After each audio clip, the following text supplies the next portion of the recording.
tún ká lẹ́kẹ̀ níbi tí láǹfààní àti darapọ̀ mọ́ wọn. Ká tún lo ìwọ̀nba àsìkò kékeré ta tún ní ká tún fi bára wa sọ̀rọ̀ kó tó di pé a máa lọ sùn. Àwa lọ́nà méjì. A kó bójú ọjọ́ ṣe rí. Báwo ló ṣe ń lọ lọ́dọ̀ tiwa? A dẹ̀ kú iṣẹ́ àtàárọ̀ fáwa ta ti ṣiṣẹ́ lọ látàárọ̀.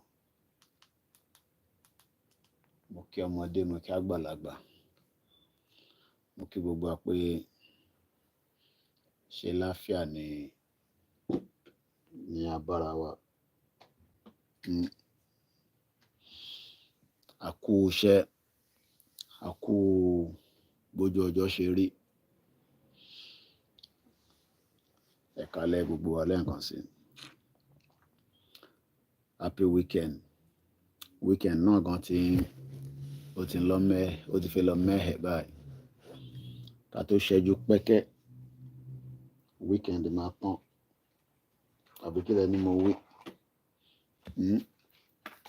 Ká tó ṣẹ́jú pẹ́kẹ́, weekend yẹn máa tán lẹ́sẹsẹsẹ. So, a very good evening and welcome to our transmission on Koikimedia. Ẹ káalẹ́ o. A kú bójú ọjọ́ ṣe rí. Everybody wá okay. Àwa ará London, àwọn ní ṣé wà okay. Kó máa kú lọ́gán sef, a máa bí ẹ pé ṣé wà okay ni. Mo kí bàbá Kítóyè, mo kí gbogbo òòṣà, mo kí gbogbo ọmọ Yorùbá. Mo kí wa pé happy weekend and a very good evening. Ṣé ẹ rántí pé Yorùbá nation ta ti ń sọ fún yín, òun náà ni the final solution báyìí. Kò sọ́nà mi o. Nigeria ò lè work. Future Nigeria is gone. So if anybody is still waiting for any future in Nigeria, it's not going to happen. So a very good evening and welcome to the program. Mo kí gbogbo àwọn tó ń ṣètò kíran Yorùbá lè bọ́ kúrò nínú wàhálà tá kóra wa sí pẹ̀lú Nàìjíríà. Wàhálà ní Nàìjíríà. Nigeria is a stressful country. Kò sí peace. No peace in the land. Òun lọ̀rọ̀ Nigeria. So mo kí wa lẹ́ẹ̀kan sí pé good evening and welcome. So bí mo ti jẹ́ ń kí wa, mo kí gbogbo ẹ̀yin èèyàn wa.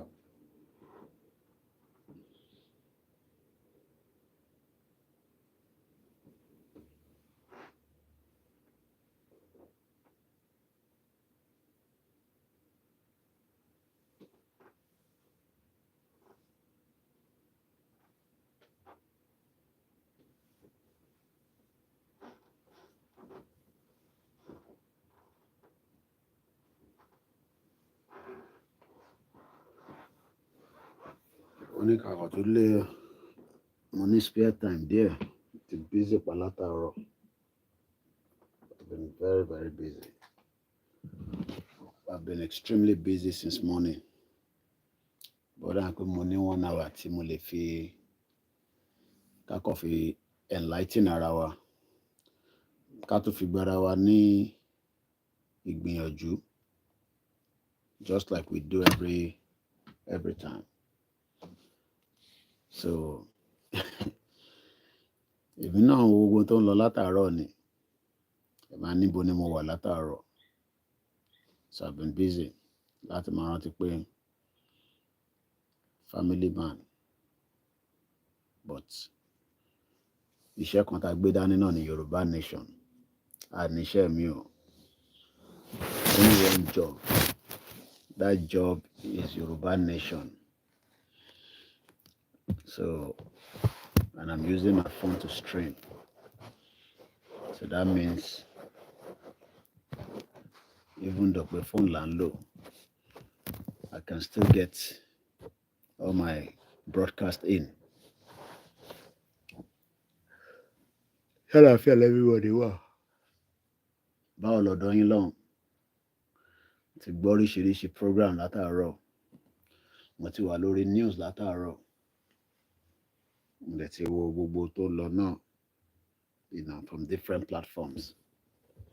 Still the same thing, The only thing we can say to our people is that the economic situation of Nigeria is not smiling. It's affecting a lot of Nigerians. So many people are struggling.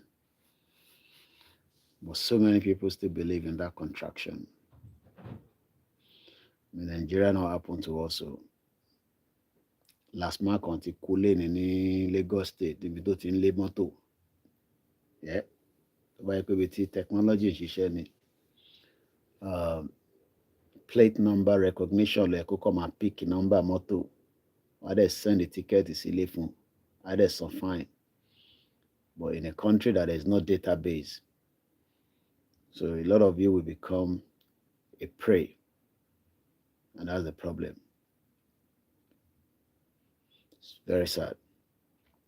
You can watch the video on Koikimedia, lórí Twitter. Terrible accident.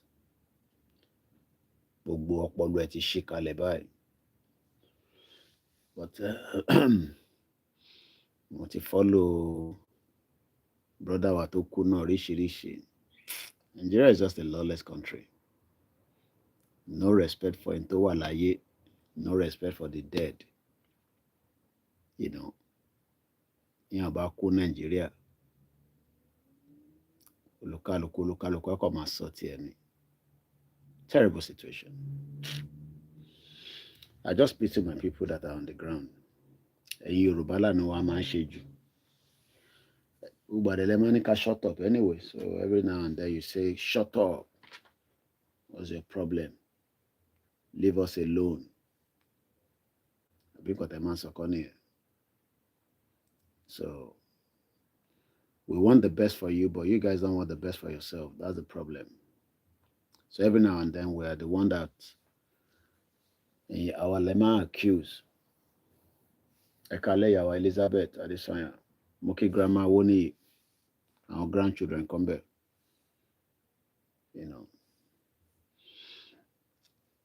Ọbásanjọ́ ti bú gbogbo àwọn bàbá ẹ̀. What a complete mess.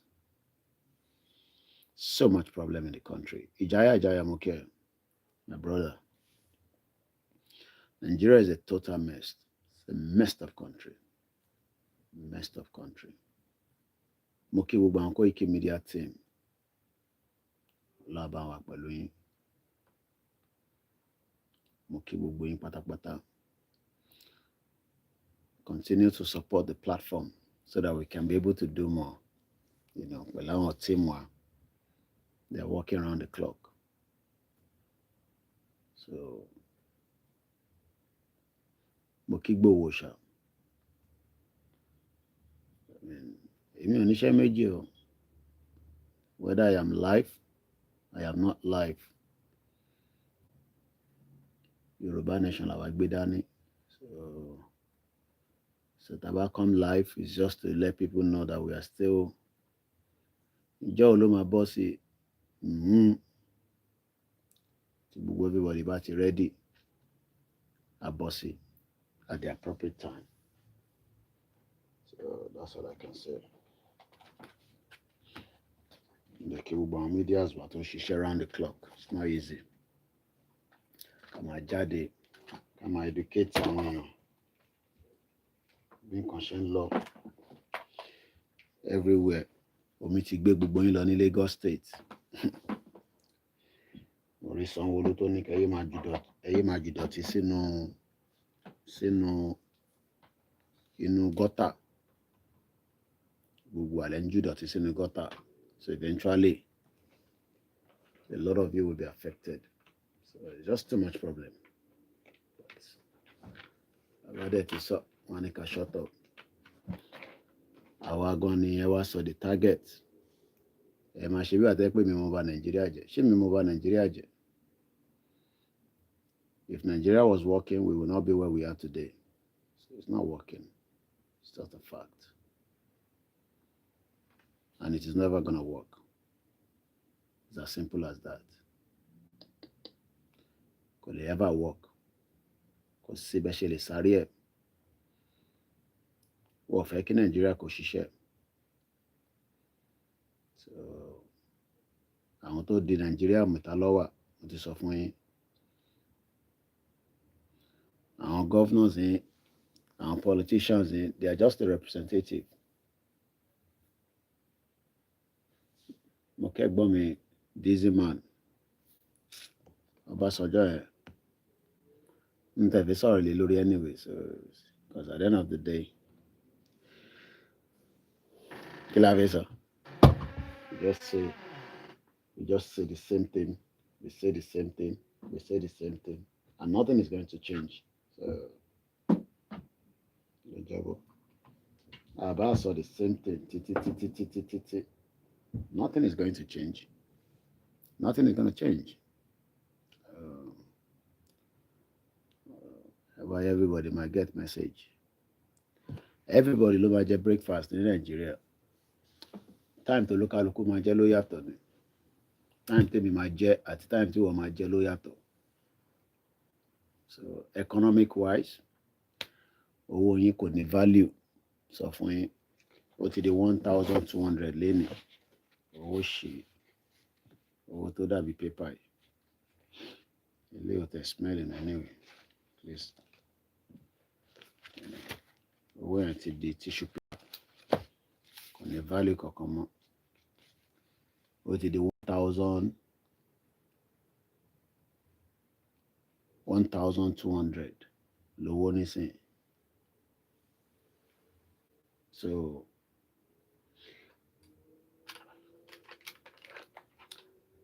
the pain of so many of us in Nigeria. Mo rí pé Nigerians are just àwọn Yorùbá kò máa react. Mo rí gbogbo àwọn tó ń para nípa ikú Mohbad. It's never gonna work. Mo ti gbọ́ different analysis, ti gbọ́ oríṣiríṣi point of view. Everybody ti di talk. Mo rí sister mi náà láàárọ̀, Dr. Olúnlọ́yọ̀. The same thing. And support the media. So I expect the NTA kó fún yín ní correct news. Ẹ mọ̀ pé woman Dr. Kemi, orí ẹ̀ pé gan, ó kàwé gan. Nigeria ló fẹ́ sọ wọ́n di bó ṣe wà yẹn. You know, she's well read. And I think she's left Nigeria anyway, so mo kí grandma Lé Àjàyí.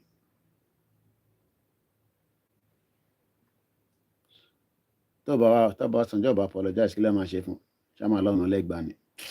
Ẹ máa wọ́n ti cruise ní Nigeria. Nigeria is a cruise. Tó bá apologize kí lẹ́ máa ṣe fún Ọbásanjọ́?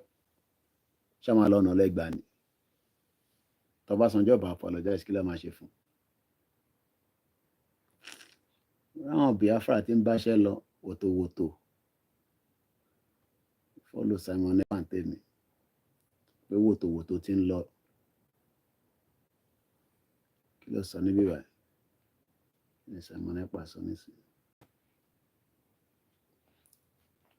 Lavrov to United Nations. You recognize Kosovo without a referendum, but you did not recognize Crimea, even though there was a referendum.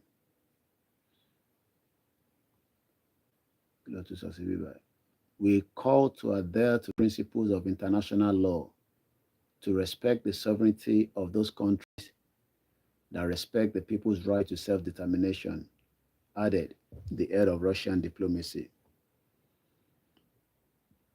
Ta ló rántí Kosovo?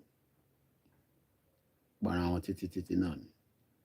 àwọn ọ̀dẹ̀ fẹ́ tàjẹ̀ sílẹ̀ bá fi máa rant mo rí everybody kàn rant nípa ikú Mohbad bá fi di next week nísìn everybody ti gbàgbé bọ̀bọ̀ yẹn life moves on again èèyàn kan béèrè pé what is the way forward ká pín Nàìjíríà ni ẹ bá ti pín Nàìjíríà kò sí way forward tó bá yẹ pé ìwà ẹni Mohbad kú sí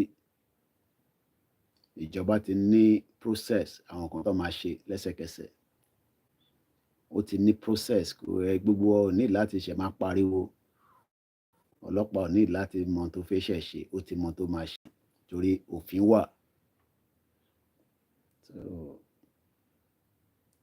nǹkan ráwọn èèyàn tó ń para how can we achieve that is either through a war or through referendum kọ́nà méjèèjì it's as simple as that tàbá náà fẹ́ jagun ó gbọ́dọ̀ fún wa ní referendum ká decide just like bí Russia ṣe ń béèrè pé Kosovo wọ́n recognize it without a referendum adèlè lọ́nà without referendum but àwọn bàbá Adébánjọ ṣì ń pè fún restructure so bó ṣe jẹ́ nìyẹn àwọn island tẹ̀ ń rí lẹ́nìí níbi tí ìyá Esther Board wà ibẹ̀ ló ń pè ní island 30 years ló fi bá UK jà 30 years nígbà tó di 1997 Washington pè ní Good Friday Agreement wọ́n ní kọlùkálùkù máa lọ́n tiẹ̀ so àwa dẹ̀ náà torí àìláìkì ìjà ọmọ ọlọ́wà ọmọ ọlọ́run òdẹ̀ kì í jà àdẹ̀ nìkan ta fẹ́ fi jà bọ̀ ẹnu yìí òun nìkan la lè fi ní ẹnu tó dàbí ẹnu razor yìí wọ́n fi ń jàkàrà so ẹni tó ń béèrè pé how can we achieve that referendum declaration or war ogun ọ̀nà mẹ́ta nìyẹn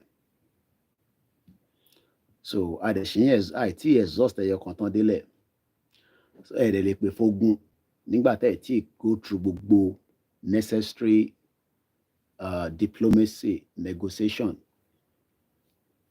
so bó ṣe jẹ́ nìyẹn so for now ìtàlẹ̀ máa ṣe náà ni pé ká máa ṣera wa létí báyìí ká tan kámẹ́rà ẹ̀gbọ́n tí mo fẹ́ sọ kólúkálukú tí lọ sùn last man tó kú nísìn I'm sure pé ó níyàwó ó lọ́mọ ẹ lọ wo fídíò yẹn orí ẹ̀ smash mọ́ táǹkà gbogbo ọpọlọ ẹ ti jáde síta báyìí ẹ má bínú tẹ́ bá ń jẹun lọ́wọ́ ẹ já gbóúnjẹ sẹ́gbẹ̀ẹ́ ọpọlọ ẹ ti ṣí gbogbo ọpọlọ ti dà síta ọpọlọ orí tó ń rí ọlẹ̀ mọ́ ó scotch wọn ló fẹ́ dá táǹkà dúró ní 21st century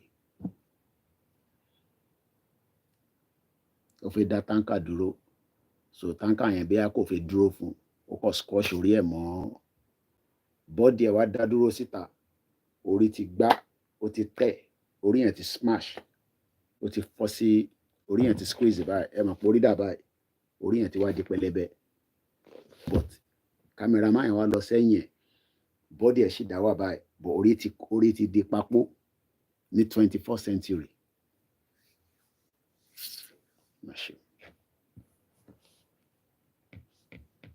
What a mess.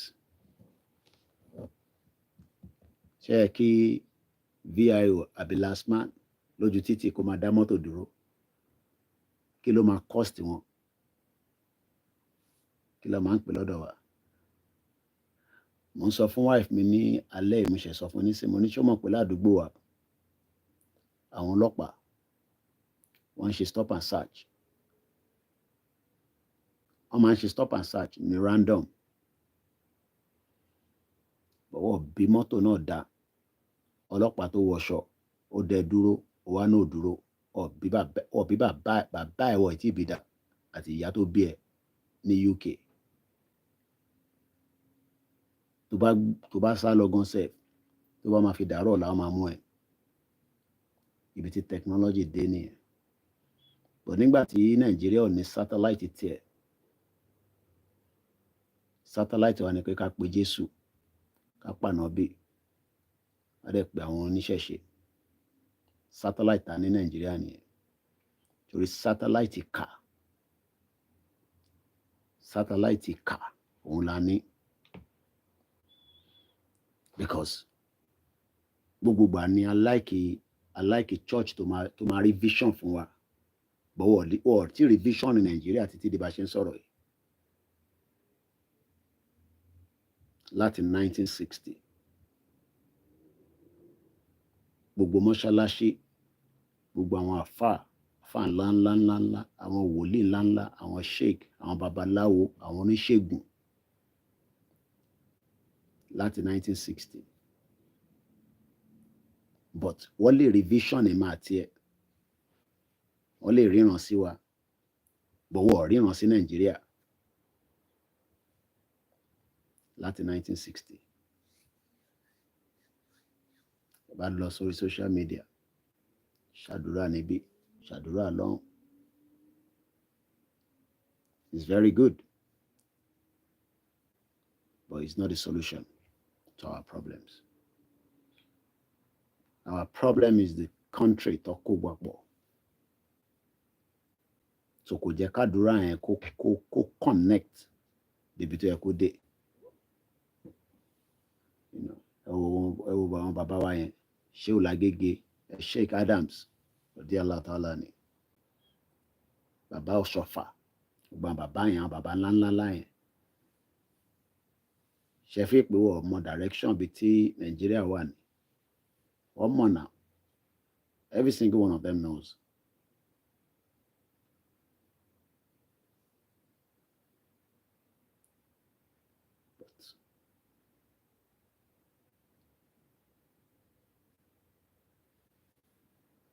Àwa ní jọ̀mọ́ àwọn ọmọ jọ̀mọ́ wa pọ̀ rẹpẹtẹ. How can somebody die? Government ò dẹ̀ wà interested and ẹni ẹ̀dẹ̀ jẹ́ celebrity. Ìwọ wá rò pé ìwọ tó jẹ́ normal person wà kú ọmọ rántí ẹ̀. Mohbad was a very mo sọ fún yín pé ọ̀rọ̀ ẹ̀ jáde ní UK paper tó wà ní UK bí wọ́n bá kú nísìn paper UK ò lè gborúkọ ẹ̀ torí wọ́n mọ̀ ẹ́. You are not recognized. Ibi tó yẹ kí ẹ̀rù Nàìjíríà ti bà wá nìyẹn pé bó ṣe wà ní celebrity ni bó bá tẹ̀ ṣe lára àwọn A-list for the fact that ó kú responsibility Lagos State ni láti take care. Nígbà tí state ò bá take care arú èèyàn bẹ́ẹ̀ tó kú tàwa nìwọ you are nobody. So most of us can include èmi náà kó má dàbí àtẹ pẹ̀lú ẹ̀kọ́ ń sọ̀rọ̀ sí yín tẹ̀ wá lé we are just like a living dead corpse. Àkàn sùn and jí mo ń gbọ́ Dr. Kẹ́mi Olúnlọ́yọ̀ track kan tọ́mọ wọn ṣe 11 o'clock Nàìjíríà làwọn èèyàn máa sùn wọ́n máa jí ní 11 lọ́kàn yín Tinubu máa fix the problem Nàìjíríà. You dey whine me you dey play Tinubu na fix Nàìjíríà. Ṣé Tinubu mọ àìsàn tó ń ṣe Nàìjíríà ni?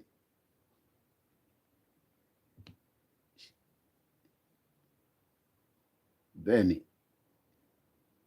àwa gan-an mélòó ló mọ̀ wá ká má tí wàá sọ ẹni tó wà Nàìjíríà.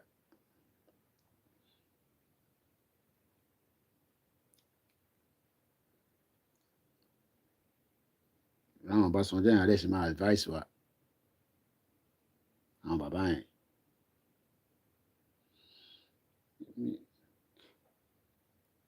Yorùbá nation òun náà ni solution but àwọn politicians iná wọn fẹ́. Àlàáfíà ní side mi wà wọn kò busy látàárọ̀ ni àtàárọ̀ mo busy díẹ̀ ẹni ok ká tó tún lọ sùn akọ̀jáde ká kí àwọn tiwa ẹ̀ lómi báyìí ti gbọ́n wa pé kí ló ń ṣẹlẹ̀ Koiki.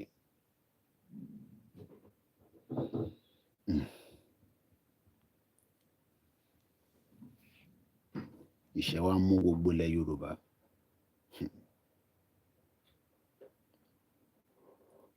Àbí kò sí ìṣẹ́ nílẹ̀ Yorùbá nísìn. Àwọn tó ń ríṣe náà, mo rí Money lálẹ́ yìí lórí Instagram, àwọn big boys, Obi Cubana priest, àwọn big boys, Ram Ọ̀tẹ́dọ́lá, àwọn big girls, DJ Copy wà ní New York báyìí pẹ̀lú àwọn bẹ́ẹ̀ bẹ́ẹ̀ lọ.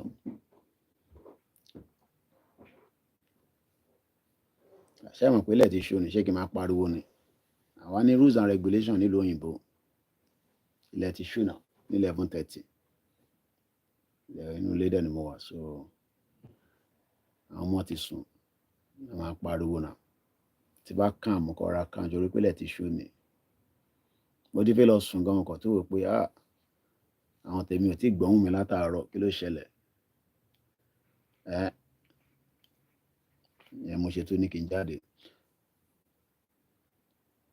Àwọn tó ń jà fún religion ibi tó yé wọn mọ́ nìyẹn. Wàhálà wà lánàá olórí ẹbí wa, so nígbà tó wà ń lọ́lé, mo dẹ̀ rántí pé jù làwọn wàhálà ń bá ṣiṣẹ́. Mo ní ẹ máa ti wọ́n ná ọdún yín kẹ̀, ó ní bẹ́ẹ̀ ni àwọn June celebrate lọ́wọ́, Jewish new calendar.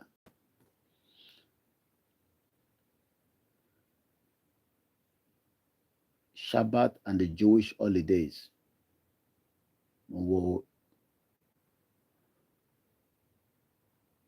Àwọn ń lọ in accordance with báwa ṣe ń ṣe holiday tiwa.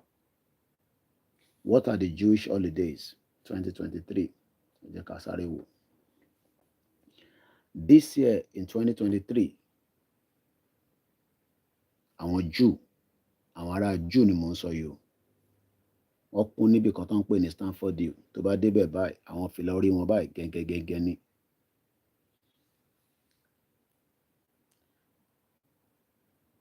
Their sunset, wọ́n pè kíní kan ní Rosh Hashanah, begins at the sunset on Friday, September 15, and ends at sunset on Sunday or Olai, September 17. Then Yom Kippur will begin next week on the evening of Sunday 24th and ends on the evening of Monday 25th. So that means pé Jew can celebrate the calendar táwa ń lò. Tamani 1st of January, Happy New Year. Kò dẹ̀ síbi tó ti respect àwọn Jew lágbàáyé, especially ní America. Blood tó ń hot ní 4 years ago náà ló ṣe ń hot. Bí ẹ ṣe ń wo program mi ni, ẹ jẹ́ lọ wo àwọn tí mo ti ṣe níbi 2 days ago. Ẹ lọ wo program tí mo ṣe lánàá. Ẹ mọ̀ bí a blood mi hot àbí kò hot. Blood tó ń hot ní 3 years ago náà ló ṣe ń hot. Àánú mi kàn ṣe gbogbo yín tẹ́ wà ń lé ni. That's all. Àánú mi ń ṣe yín ẹ̀yin tẹ́ wà Nàìjíríà. Torí pé ẹ kàn máa react based on tí ó bá ṣẹlẹ̀ lẹ́sẹ̀kẹsẹ̀. Gbogbo tí Mohbad yẹn tó máa fi di next week nísìn. Everybody don't forget the boy. Kódà wọ́n náwó tí Davido tún send sáwọn bàbá ẹ̀ 2 million. Wọ́n tún jẹ́nu owó yẹn. Ibi tẹ́lẹ̀ wọn àpò ìlú yẹn ìgẹ́ta sí bẹ́ẹ̀. Ta ni Davido send owó sí? Báwo lowó ṣe dúdú pé láti 2 million ó di 1 million? And these are the kind of people we are fighting for. Ẹlẹ́mìí ọ̀tẹ̀ mọ̀ pé mò ń jà fáwọn. Gbogbo ohun tó ṣẹlẹ̀ sí Mohbad, tàbá wà nínú gọ́ọ̀mẹ̀ntì Nàìjíríà tó ń ṣiṣẹ́ dáadáa. Even tó bá tẹ̀ jẹ́ pé ó kú lóòótọ́, gọ́ọ̀mẹ̀ntì ló máa take care problem yẹn. Mo ní tí gbogbo àwọn ará Ìkòròdú tó ń para. Yes, wọ́n ní right láti para. But ìjà tèmi gbé dání, support ẹ̀ now. Support ẹ̀. Torí báyìí pé gbogbo yín support Yorùbá nation tá gbé dání ni. Ikú Mohbad would not have been like that tó bá yẹ pé a wà nínú Yorùbá country tiwa.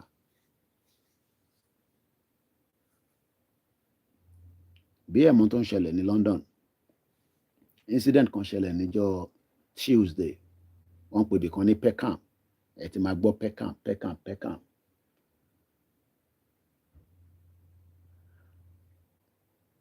Narrative tó kọ́kọ́ jáde ni pé arábìnrin yẹn ra wig, ó wọnú shop yẹn lọ ní Peckham,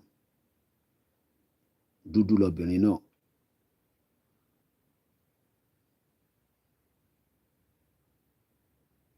Fídíò wá jáde pé àwọn tó ní shop yẹn, àwọn Pakistan ló ní, ẹ̀pọ̀ àwọn ló ní business yẹn. Bàtàwọ̀ kì í support ara wa ní bẹ́ẹ̀ ṣe ń support ara wa nílé, a kì í support ara wa náà níta. Peckham na Oshodi of UK now. Ó jọ bẹ́ẹ̀, but ó sì bẹ́tà ju Oshodi lọ. Fáfà kò ṣe fi wé rárá. Kò dẹ̀ ń ṣe Nàìjíríà nìkan ló ń gbé níbẹ̀ anyway. It's a mixed society. So bọ̀bọ́ yẹn gag ọrùn woman yẹn lọ́wọ́ méjì. Ọ̀rọ̀ tí mò ń sọ yìí, ọ̀rọ̀ tí mo kọ́ rọra sọ fún yín briefly, ṣọ́ọ̀pù yẹn kò ní ṣí mọ́ níbi tó wà yẹn, ní táwọn dúdú ń bá fà lọ́wọ́lọ́wọ́ nísìn. Nígbà tí mídíà máa gbé story yẹn jáde, àwọn mídíà tẹ máa ń believe náà bí BBC, wọ́n ní woman yẹn jalè nínú ṣọ́ọ̀pù yẹn ni. Let's even agree pé ó jalè. Òfin sọ pé ẹni bá ń jalè nínú ṣọ́ọ̀pù ẹ̀, ó tún ní right láti fọwọ́ kàn lọ́rùn báyìí. Ìlú tó lófin la wà. Látijọ́ Tuesday títí di èní ní tí mo wò títí, kò sọ ní bọ̀bọ́ kan tó máa ń pè ní street mic. Ojú títì lòun wà lójoojúmọ́, bí mídíà lòun náà. Street mic lórúkọ ẹ̀. Ó wá ń stream event yẹn, mo wá jókòó mò ń wò nínú ilé mi. Ìtàn sọ nísìn ni pé ṣọ́ọ̀pù yẹn àwọn ò fẹ́ mọ́ ní Peckham, wọ́n gbọ́dọ̀ close it down completely.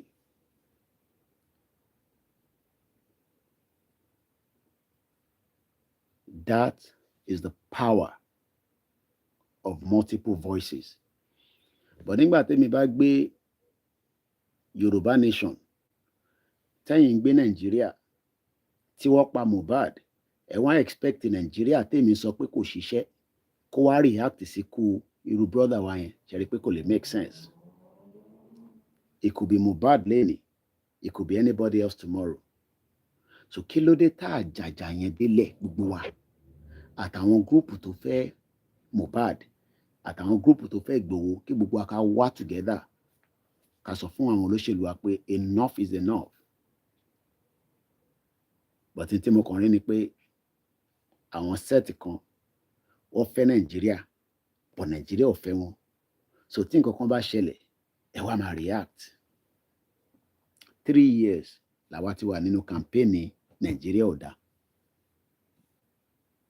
So in that 3 years tẹ́yìn ṣẹ̀wá ń rí pé Nàìjíríà ò dá, àwọn kan ti rí before that. Ẹ̀rẹ̀ lè sọ pé ẹ̀ tí bá fídíò mi pàdé rí. Èmi ò mọ Mohbad, but ìjà tèmi ń jà àti fún Mohbad, ọmọ tó bí nísìn, àti fún ọmọ yẹn, ìyàwó tó fi sílẹ̀, ẹbí tó fi sílẹ̀, torí pé nílùú yìí náà àwọn èèyàn ń kú nílùú yìí. Ẹ jẹ́ fún yín ní another instant. Wọ́n pọ̀ ọmọ kan ní ìlú yìí, Sarah lórúkọ ọmọ yẹn. Àwọn wọ́n wò lórí Sarah death news. This is the latest update lórí ọmọ yẹn. This is 1 day ago.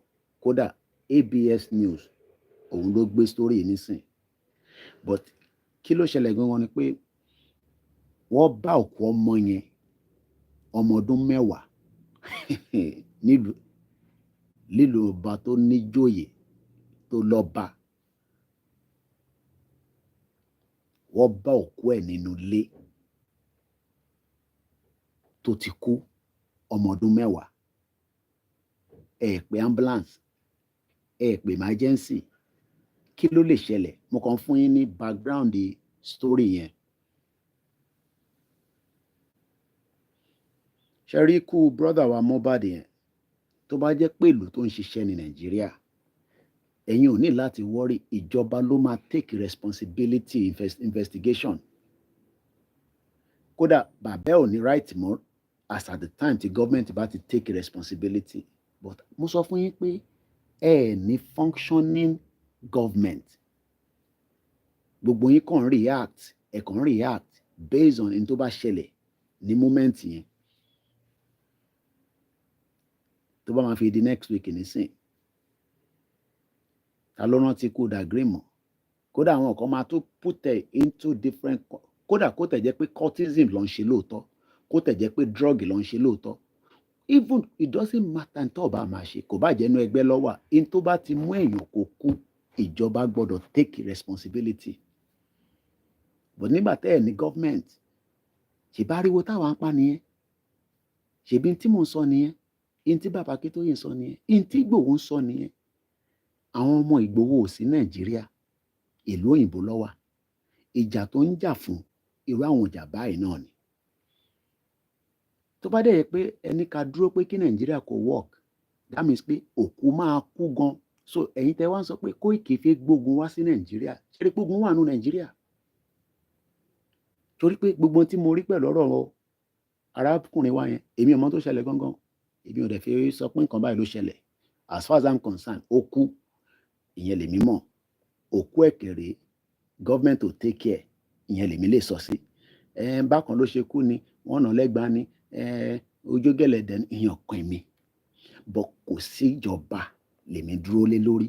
Torí tí ìjọba bá wà, gbogbo ẹkún tí gbogbo yín ṣe wá ń sun nísìn fárákùnrin yẹn, ìjọba máa ti take care. But ìjọba Nàìjíríà gan wà compromise, torí pé lára fídíò kan tí mo tún ṣe rí, wọ́n ní NDLEA fún ní kókó mú, ó fún ní kókó mú. Àbí ìgbà wo NDLEA dẹni tó máa mú èèyàn tó máa wá ní kó mú omi, táàdẹ̀mú tó wà nù omi yẹn. So the whole country is compromised. Wallahi ta'ala suma billahi la huwa. Gbogbo tó ń pè ní Nàìjíríà ó ti wà contaminated. Nǹkan tó bá dẹ̀ wà contaminated, sórí àwọn àìsàn kan wà, mo máa padà sọ̀rọ̀ Sarah yẹn. Tí àìsàn bá ṣèyàn nílùú òyìnbó, kódà tó bá yẹ pé spiritual attack ni, torí àwa mọ̀ pé èèyàn wà dáadáa, àwọn òyìnbó náà mọ̀ pé spiritual attack wà. Màá dẹ̀ ṣàlàyé fún yín. Mọ̀mísí mi ló sọ story yẹn fún mi nílùú yìí. Eléyìí ń ṣe pé dẹ̀nsẹ́ o, akàn lọ gbé jáde nínú okùn ẹ̀, ìyẹn woman náà nílùú yìí ni mo ń sọ o, nígbà tó operate tán, akàn, ọmọ tó ń pè lákàn, òun lọ bá nínú ẹ̀. But àwọn tó operate àwọn ọmọ Egyptian ni, àwọn yẹn mọ in tó ń pè ní spiritual attack.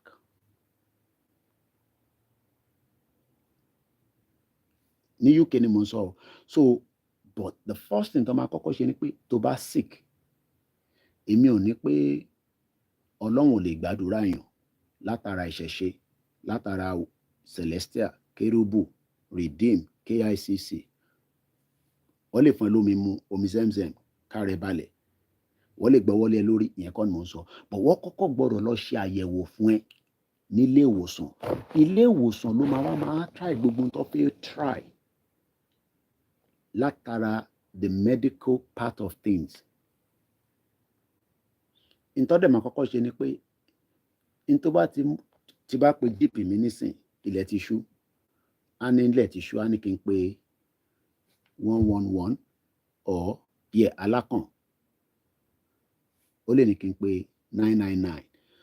Tó bá jẹ́ pé àárọ̀ ọjọ́ Monday ní bá pe GP mi, ó láwọn nǹkan kan tó máa sọ fún mi pé if you cannot breathe very fast, má tètè drop pé 999.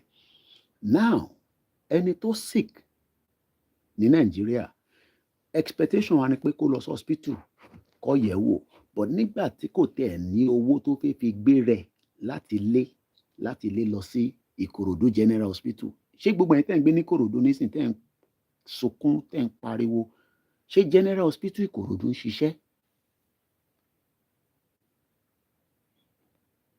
Nítorí pé à ń complain nípa èèyàn kan tó kú.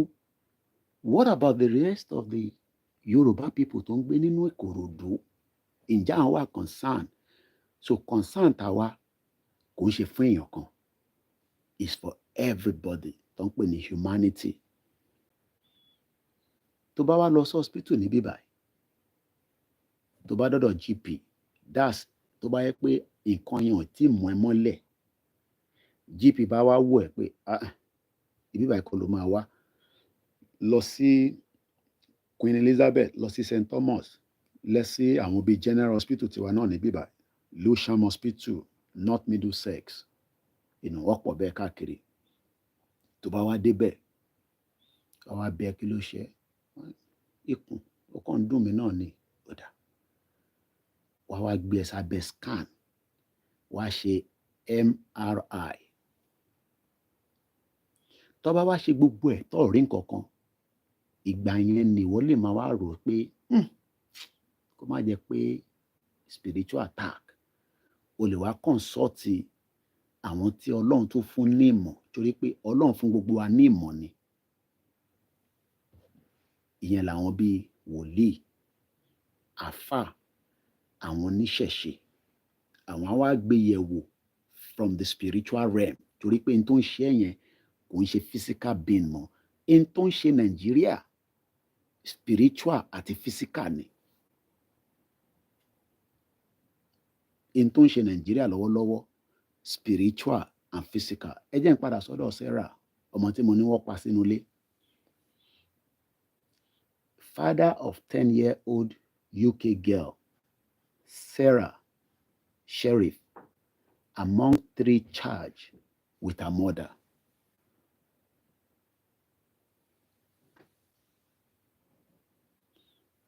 Ọmọ tí mò ń sọ yìí, ẹ jẹ́ mú picture wá fún yín láti bí báyìí. She's only 10 years old. Nígbà tí ọlọ́pàá wọnú ilé, lifeless body ẹ̀ lọ bá nínú ilé. Àwọn èèyàn kú nílùú yìí o. Ẹ má yẹ kí èèyàn kan fumble sí pé people no dey die here. People dey die every day in the hospital. But kó tó méèyàn sọ pé ẹ̀mí yẹn máa bọ́, òyìnbó máa try everything. But táwa ta jẹ́ Africans, àwa máa ń rí pé ẹsẹ̀ tó ń wù yìí tó ń treat tó lọ́lẹ̀, torí pé òyìnbó ti treat ẹ̀. Expectation òyìnbó ni pé tó bá tó bí 3 months, 2 months, ó yẹ kí ẹsẹ̀ yẹn kó bẹ̀rẹ̀ sí normal padà.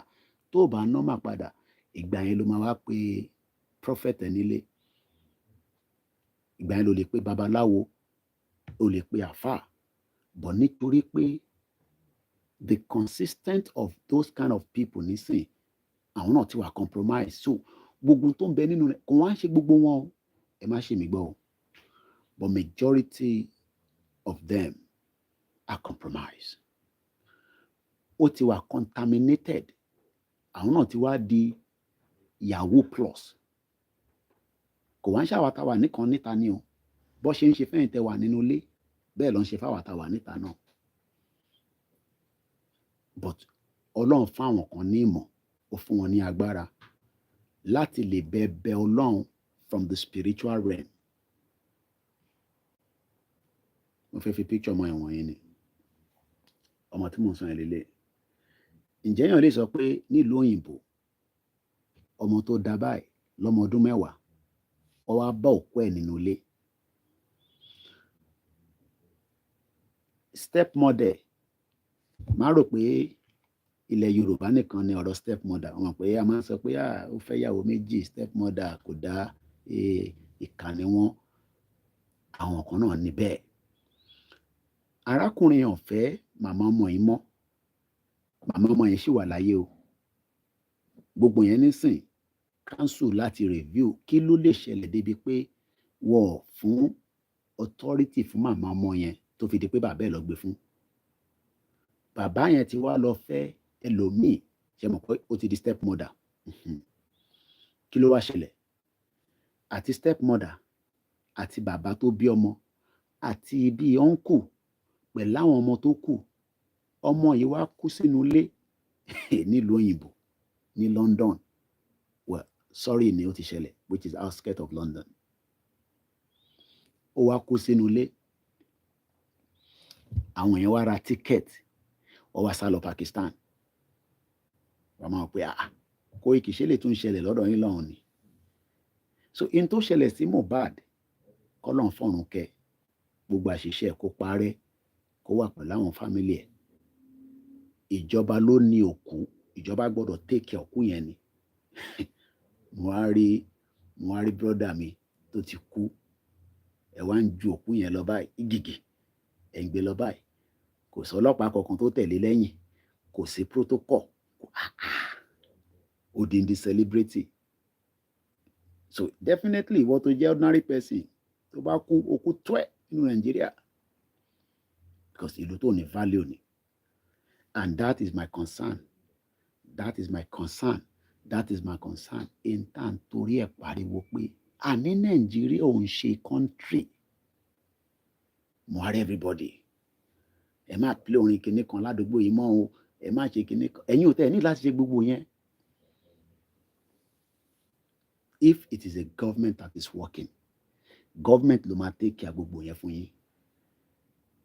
Local government ló máa ṣebí council kan ní Ìkòròdú ṣé kò mọ̀ pé Ìkòròdú yẹn tóbi dáadáa. Local government mélòó ló wà níbẹ̀? Ẹ̀yin tẹ́ wà ní Ìkòròdú. Bí local government mélòó ló wà níbẹ̀? Now, nígbà tó ọlọ́pàá wá detect arábìnrin, ẹ̀wọ̀n kò definitely wọ́n ti mọ àwọn tó ń gbé nínú ilé lẹ́sẹ̀kẹsẹ̀. Information ti get pé àwọn tí ó jẹ́ bí guardian tó jẹ́ bí family ọmọ yìí tí bàbá ẹ̀, stepmother àti uncle, a day before the death wọ́n ti fly out. No, a day kó tó di pé wọ́n capture pé ọmọ yìí ti kú sínú ilé, àwọn ti dé Pakistan, wọ́n ti travel kúrò ní London. Bí ṣe ń bá yín sọ̀rọ̀ pẹ̀lú ògo Ọlọ́run, àwọn mẹ́tẹ̀ẹ̀ta ti dé London padà, UK. Wọ́n ti gbé wọn padà dé, ìyẹn bàbá ẹ̀ àti girlfriend ẹ̀ àbí stepmother ló pè. Wọ́n ti gbé wọn dé London padà. Ìtàn pè ní government nìyẹn. Ó wá ní káwa kúrò ní irú bíbá, káwa jókòó sí ìlú tí àbúrò wa, torí àbúrò wa lóyìn, odó ti fi kú ṣàgbà fún wa nísìn, Mohbad. Ẹ wá ní kí irú èmi wá padà wá jókòó sínú country tó ní value for life. You can see why somebody like me, I get very angry. I get very upset. Pé kí la wá ń dúró dè, ẹjẹ́ àdá gbogbo kíní ìrú. Àwọn kan nínú Koiki má ti dàrú bẹ́ẹ̀ yẹn o. Ẹjẹ́ àtọ gbogbo ọ̀nà gẹ́gẹ́ bí bàbá wa Àlànà ṣe sọ. Gbogbo hunger tẹ́ ń verse nísìn, ẹ reserve ẹ̀. Nígbà tásìkò bá tó, ẹ jẹ́ kí gbogbo àkáṣí kíni ká bọ́ sójú títì ká béèrè fẹ́ tọ̀ wá. Ṣé gbogbo àwọn hunger tẹ́ ti ń build yẹn, tẹ́ ń accommodate, ẹ túbọ̀ accommodate ẹ̀. But ìjọ ta bá sọ pé ó ti yá, bá máa jáde, a gbọ́dọ̀ jọ jáde ni o. Kò ń ṣe ìtẹ́ máa ní Yorùbá nation wọn ló ń ṣe, ṣé ti Sunday Igboho, ti bàbá Akíntóyè. No, àwọ̀ ọ̀fẹ́ yẹn. That means pé more of you die in that contraction. Bàbá ọmọ yẹn lélẹ̀, stepmother lélẹ̀, àtọ́nkù, bí ṣe ń bá yín sọ̀rọ̀, ẹ̀gbọ́n kan tí wọ́n sọ nínú paper. The father of the 10-year-old UK girl, Sarah Sheriff, among the 3 that have now been charged with her murder. What ti charge wọn fún ikú ọmọ yẹn. By now, tó bá yẹ pé Nàìjíríà ń ṣiṣẹ́, tó yẹ pé country ni, ó yẹ kó ti charge èèyàn kan fún ikú brother wa tó kú yẹn, Mohbad. Kò ń sọ̀rọ̀ ẹ̀ mọ́ wá sọ ní bíbá. but kò sí nǹkan tó fi ṣẹlẹ̀ nínú contraction yẹn. In tó bá ń ṣẹlẹ̀ náà làwa náà máa fi ṣe kíni lèmi máa lò gẹ́gẹ́ bí àpèjúwe ọ̀rọ̀. Èmi ò wá analyse bákan ló ṣe kú, nǹkan kan ló pa, ìyẹn kọ́ lèmi sọ. Government ní responsibility fẹ́mi torí pé níjọba olórí burúkú ní gbogbo wọn pátápátá, they are born bastard. Born bastard. Gbogbo àwọn tó jẹ́ politicians ní Kòròdú yẹn, àwọn olè ẹ̀kẹ́ vest anger yín sí èyí tẹ̀ ń wá sórí social media tẹ̀ ń para yẹn. Àwọn yẹn ló yẹ kẹ́ béèrè lọ́wọ́ ẹ̀ pé kí la dìbò fún yín fún gan? Kí ni responsibility yín ládùúgbò wa? Wọ́n pa ọmọ wa ládùúgbò, politician yín dẹ̀ ṣì wà nínú ilé, ẹ lọ béèrè lọ́wọ́ ẹ wá sórí social media, ẹ wá ń ẹ má play orin kinní kan ládùúgbò wa mọ́, ẹ má jẹ ẹ já lo brain wa náà. Àwọn yẹn dẹ̀ ti mọ̀ yín, àwọn politicians yẹn, àwọn yẹn they are born bastard. Àwọn yẹn ti mọ ibi tẹ́ wíìkì sí, wọ́n mọ ibi tẹ́ wíìkì sí gbogbo yín. Wọ́n mọ̀ pé ń bọ́ ìlọ́wọ́ nísìn, àwọn náà ní jáde tí wọ́n máa fi di next week nísìn. Àdúgbò tó bá yẹ pé ẹ kọ́ ṣe títì tẹ́lẹ̀ tó ṣe títì, wọ́n á ní kó lọ ṣe títì sí àdúgbò bẹ́ẹ̀. Kí ló máa ṣẹlẹ̀? Gbogbo yín máa tún sọ pé ẹ ṣáà níbẹ̀ ṣe máa ń ṣe sáìn àwọ̀ yín, ẹ tún hélì wọn. Ẹ ń hélì àwọn born bastard olórí burúkú, àwọn tí ẹ kọ́ ẹ pé wọn ò ní kú síbi táṣọ wọn wà.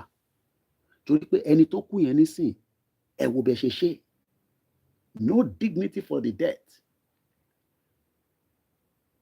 Kódà tó bá yẹ pé ìlú tó ń ṣiṣẹ́ ni, àníṣe council ló máa take over body yẹn. Ẹ̀yin ò ní láti stress ara yín.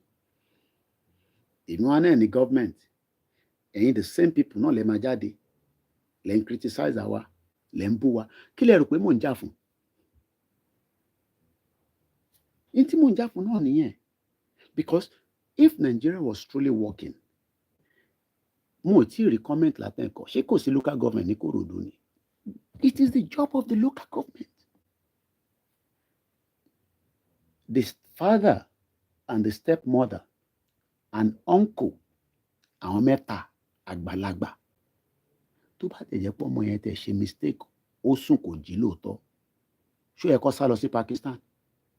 Ṣó mọ distance Pakistan sí London? Èèyàn kú sínú ilé, ẹ sá kúrò ní London, ẹ lọ sí Pakistan. Bí ṣe ń bá yín sọ̀rọ̀, UK ti gbé wọn padà dé sí London. UK àti Pakistan wọn ò ní ìtàn pè ní treaty fún extradition, but àwọn incident kan wà tó bá ṣẹlẹ̀, reaction ní public. Mo ṣe máa padà sí arábìnrin tí wọ́n gágan ọrùn ẹ̀ ní Peckham, but ìyẹn bí ṣe ń bá yín sọ̀rọ̀ látijọ́ Tuesday tí ó lọ yìí, wọ́n ti ṣí ṣọ́ọ̀pù yẹn kò likely kó máa ṣe mọ́, wọ́n máa move business yẹn kúrò ládùúgbò yẹn. That is the power of the people. Èmi ò ní ìbọn tí mo fẹ́ fẹ́ anybody, mo ò ládàá tí mo fẹ́ fún yín. Mo ní power yín ní èrò ẹja bọ́ta ká béèrè fẹ́tọ̀ wa. Ẹni wọ́n ti pa yín ní EndSARS, ṣé wọ́n padà pa Mohbad náà rí sí? Ṣé wọ́n padà pa Mohbad, ìyẹn arákùnrin wa tó ṣaláìsí kọ́lọ̀ fọ́run kẹ́? Tàlà tó mọ̀ tó ń bọ̀. Àníṣe arábìnrin ọmọ kékeré tó kú yìí, UK ṣe kí ni? Wọ́n sọ fún Pakistan pé gbogbo tó bá gbà pátá, ọmọ tó máa ṣe tí Pakistan bá refuse pé wọ́n ní bá UK wá àwọn olórí burúkú, àwọn born bastard, àwọn méjèèjì àtọ̀nkù, àwọn adult mẹ́ta ẹwà nù ilé, ọmọ ọdún mẹ́wàá kú sí inú ilé, ẹ̀yin wá sá lọ, ẹ wá ní accident ni, wọn ò ní ṣoríire, ẹ̀wọ̀n ló máa kú sí. Wọ́n ti bẹ̀rẹ̀ kéèsì wọn báyìí. Ọmọ tí UK máa ṣe, UK máa fún Pakistan lọ́rùn. Diplomatic ni mo mìíràn kò ń ṣe fún lọ́rùn pọ̀pá wọn. Ìtàn pè ní pé àníkà ní country tó máa nífẹ̀ẹ́ wa. No, ṣé Nàìjíríà nífẹ̀ẹ́ wa báyìí nísìn? As Yoruba people, ṣó nífẹ̀ẹ́ wa? A ní Nàìjíríà ò nífẹ̀ẹ́ wa. ẹ jẹ́ a fi sílẹ̀ ẹ̀ ń sọ pé ẹ máa ṣoríire nínú Nàìjíríà mo ní àjọ máa ṣoríire náà ni but èmi mọ̀ pé irọ́ là ń pa but tó bá dọ̀la nísìn gbogbo ṣọ́ọ̀ṣì àjáde ní pray for Nigeria Nigeria tó respect ikú àwọn èèyàn wa nínú bẹ̀ ẹ̀ ní pray for Nigeria. The father and the stepmother and the uncle of a 10-year-old girl found dead in UK home have now appeared in the court on murder charges after being arrested and deported from Pakistan. Pẹ̀lú àwọn CID gidi lọ́lọ́ fi gbé wọn wá pé ẹ̀yin ẹ pààyàn ẹ wá sá lọ Pakistan and then so what? Remote village ni wọ́n ti lọ mú wọn jáde.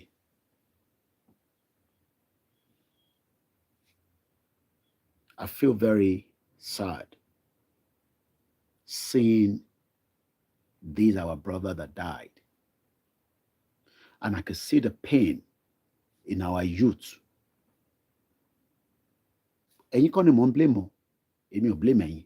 But in tó mi sọ fẹ́yìn nísìnyí ni pé anger yín yẹn ẹ reserve ẹ̀, a ṣì máa need ẹ̀ kò ń ṣe nísìn. Because ẹ bá náà fẹ́ kí Nàìjíríà kò pín, the prospect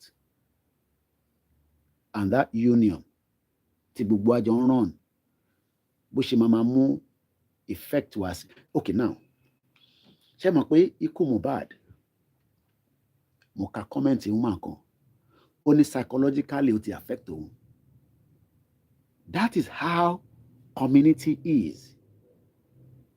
So ẹ̀yin lẹ́ni ẹ̀fẹ́ Yorùbá nation but tí nǹkan kan bá ṣẹlẹ̀ ní Nàìjíríà máa tí mo ní kú ní last man yẹn nísìn mo lè show video yẹn fún yín ní bíbá ẹ lọ sórí Twitter mi kódà mo lè post ẹ̀ sẹ́ni Twitter nìkan ló lè hold irú video yẹn cause orí ẹ̀ smash ni. I'm sure pé níyàwó ó lọ́mọ I'm sure pé àwọn colleagues ẹ̀ báyìí nísìn pé ṣé kò ti kú náà nìyẹn ṣèbí bá ṣe ń rí wọ́n ambush àwọn sójà náà nìyẹn ṣó yẹ kó máa ambush sójà tó bá ń ṣe pé wọ́n fún wọn ní intelligent. So the whole country ṣẹ́rí gbogbo Nàìjíríà mo kí gbogbo yín dáadáa mo kí gbogbo yín pátápátá ni mo kí.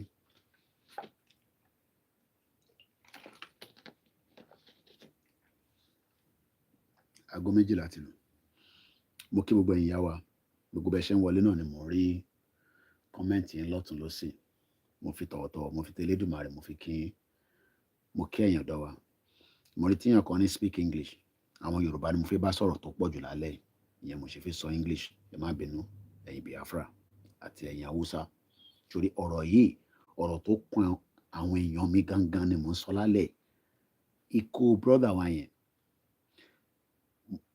kódà mo fẹ́ lè ní reaction ti ikú tiẹ̀ ojú ti Dagreen lọ mo dẹ̀ ní opportunity láti mọ Dagreen díẹ̀ through cousin mi tó ń handle Dagreen kó tó di pé Dagreen kú because Dagreen was meant to come to London. Ìbọ̀bọ̀ yìí ní èmi ò mọ̀ rí mo tẹ́ gbọ́ rí mo tẹ́ rí rí mo lè ti gbọ́rin yẹn kí n má mọ̀ pé òun ni because ntẹ́mi gbé dání láti last 3 years àti Yorùbá movie o àti music o lẹ́yìn àwọn big players wọn nìkan I'm not interested because we are talking about something tó ń dún gbogbo wa ẹ̀yin kan ń drag ẹ̀ padà ẹ wá wo ikú ẹ̀ nísìn bó ṣe affect gbogbo community just like bí woman tí mo ní wọ́n gá gan-an ẹ̀ ní Peckham àwọn èèyàn dẹ̀ wá láti Croydon mo rí woman kan náà wá láti North London gbogbo wọn dẹ̀ tó assemble sí Peckham lẹ́nìí instruction kan dọ́dọ̀ ń give ni pé business yẹn ò gbọ́dọ̀ tó open mọ́ kí lè rí pé ó ṣẹlẹ̀ mẹ́yẹn èèyàn kan ló affect but ṣe rí bóyá báwa ṣe ń rí Nàìjíríà ó yàtọ̀ sí bẹ́ẹ̀ ṣe ń rí àbí bí a bá ṣe ń present ẹ̀ nígbà míì bọ̀bọ̀ tó ń sọ̀rọ̀ yìí kí ló ń ṣe bọ̀bọ̀ yìí ṣé kò níṣẹ́ ni but ikú Mohbad nísìn ṣe mọ̀ pé ó ti affect gbogbo Yorùbá báyìí no ṣe mọ̀ kò bá sí nínú court èní kọ́ láwọn èèyàn tí wọ́n wà nù ẹgbẹ́ ìyẹn ò ṣe Newton. Àwọn kan ló wà ní court kò mátà. Àwọn kan ní wọ́n ń ta gbáná ní kò mátà. Èní kọ́ ló ti ń ta gbáná Nàìjíríà. Ẹ lọ sí gbogbo Sùúrùlérè, igbó ló ń tà ní gbogbo bẹ̀ yẹn, gbogbo ṣítà nǹkan yẹn, igbó ló ń tà níbẹ̀. Gbogbo àwọn building yẹn, igbó ni. But tó bá yẹ pa ní government tó ń ṣiṣẹ́, ẹni tó bá ń fagbó, tó ń lo cocaine. Mo rí bọ̀bọ́ kan ní Amẹ́ríkà tí Tucker, Turke, bọ̀bọ́ very good journalist. Ọ̀rọ̀ tí mo fẹ́ sọ ẹ̀, ó deep díẹ̀ o, but máa kọ́ra sọ briefly ni, but mo ní go into details. Ó ṣe interview fún bọ̀bọ́ kan, bọ̀bọ́ yẹn náà ti bá Obama sùn rè.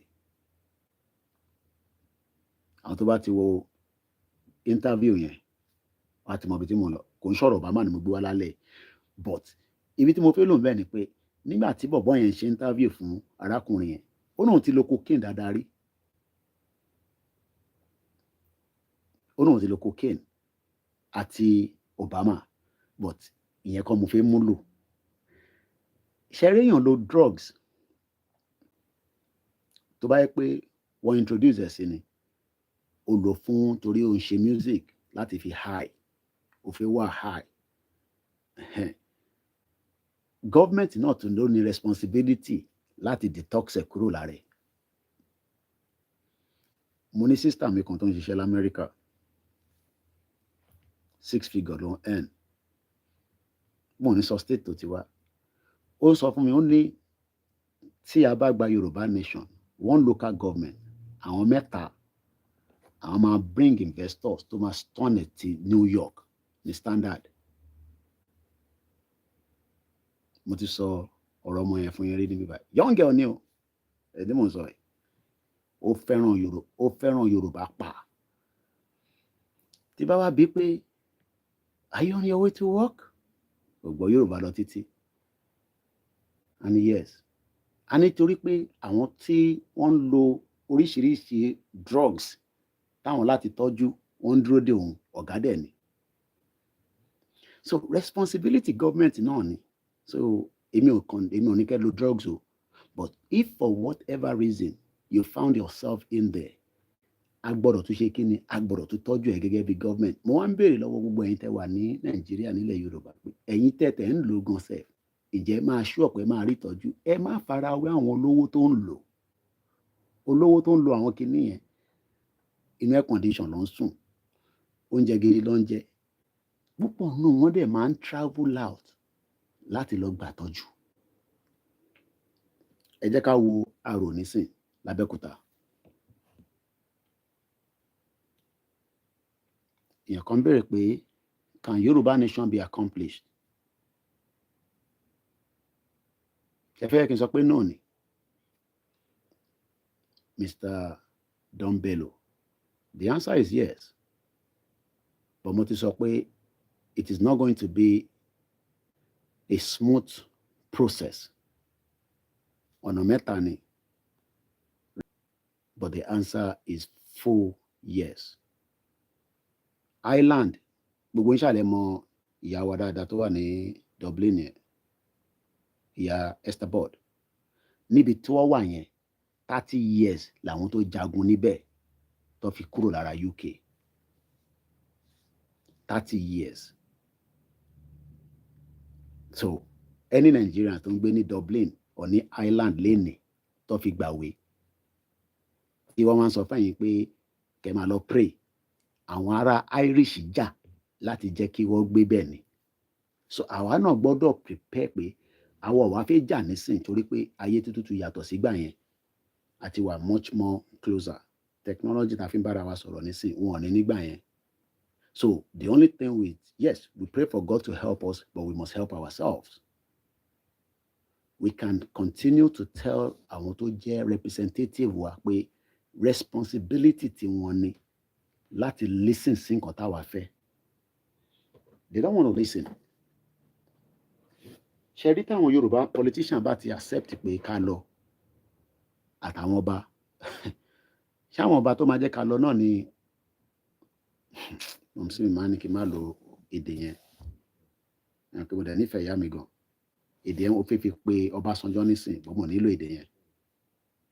ṣé àwọn ọba yẹn náà ló máa jẹ́ kẹ́ lọ àwọn ọba tí Ọbásanjọ́ ní ẹ dìde ẹ jókòó mo sọ fún yín mo ní a ti ṣiṣẹ́ dé 7% lórí Yorùbá nation gbogbo tó kù is 3% àwọn 3% yẹn ni àwọn politicians àtàwọn ọba ilẹ̀ Yorùbá ṣé ni mo ti sọ láti how many months years nísìn but kò ń ṣe tó máa wáyé lẹ́sẹ̀kẹsẹ̀ Yorùbá nation definitely kò ní wáyé lénìí kò ní wáyé lọ́la but the process tó fi wáyé òun náà là ń tí ń ṣe lọ yìí process yẹn ò mí pé gọ́ọ̀mẹ̀ntì Tinubu gbọ́dọ̀ accept ẹ̀ gọ́ọ̀mẹ̀ntì Buhari gbọ́dọ̀ accept kódà tí kò bá bọ́ sí nígbà Bọ́lá Ahmed Tinubu torí pé àwọn kan sọ nísìnyí pé àtòrí Tinubu ti wà ń bẹ̀ lẹ̀ ṣe fẹ́ ṣe nǹkan kan bí kò tẹ̀ bọ́ sí nígbà Bọ́lá Tinubu àgbàdúrà kò rí bẹ́ẹ̀ ó máa tún continue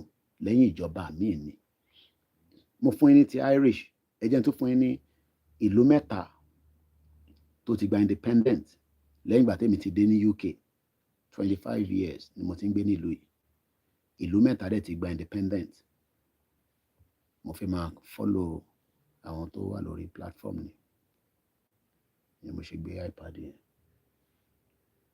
ẹ má bínú pé voice yẹn kò lè lọ sókè púpọ̀ torí ilẹ̀ ti ṣú àwọn ọmọ dẹ̀ ti sùn nínú ilé neighbor mi náà dẹ̀ ti sùn èmi náà dẹ̀ gbọ́dọ̀ disturb ṣe rí wọ́n pẹ̀lú kan ní East Timor TIMOR tó bá jí mi lójú oorun mo mọ̀ gbà tó ti ṣe kí ni tó gba independent May 20, 2002 and I hope I'm right ni wọ́n gba independent so jẹ́ kí n fi sórí Google East Timor independent I'm right independence of the East Timor the United States in America recognized Timor-Leste, then known as East Timor, on the May 20th, 2002, when it achieved formal independence. Before this time, ẹ farabalẹ̀ kẹ́ gbọ́ bí báyìí fún ẹni tó ń béèrè pé ṣó máa bọ́ sí kó tó di pé East Timor mo ṣe translation ẹ̀ nísìnyí kó lè bá yé wa ẹ mọ̀ pé Yorùbá ló máa fi yé gbogbo wa dáadáa. Before this time ní May 2002 èmi ti wà London èmi ṣì ń fa gbòòrò mo tẹ̀ mọ́ tó ń pè Yorùbá nation gbogbo akọ̀ fẹ́ràn Nàìjíríà ni I like Nàìjíríà kódà èmi ò lè wá sí Nàìjíríà nígbà yẹn nítorí pé ó take 15 years tí mo fi ń bá UK fa wàhálà as a Commonwealth citizen èmi tó bá tẹ̀lé pé mo mọ tí mo mọ̀ nísìnyí ilé ní bá fi jà lórí ìwé tí mo fi gbà lọ́wọ́ wọn ní UK but it is a different conversation. Before this time the region had been a Portuguese colony ìyẹn East Timor tí mo sọ pé wọ́n gba independent àwọn wà lára the last 3 countries to gba independent East Timor South Sudan àti màrántí the last one yẹn ó máa ń fún mi ní ó máa ń fi sápá mi lórí bọ̀ màrántí ẹ̀ nísìn ó dà pé Abdullahi ó máa rán mi létí kí ni orúkọ the last country yẹn East Timor South Sudan ni the last country ní 2011 but màrántí èyí tó wà before East Timor no after East Timor. Before this time the region has been a Portuguese colony up until 1975 and was under Indonesia sovereignty from 1976. No, kò ṣe Sri Lanka. Abdullahi máa rán mi létí nísìn.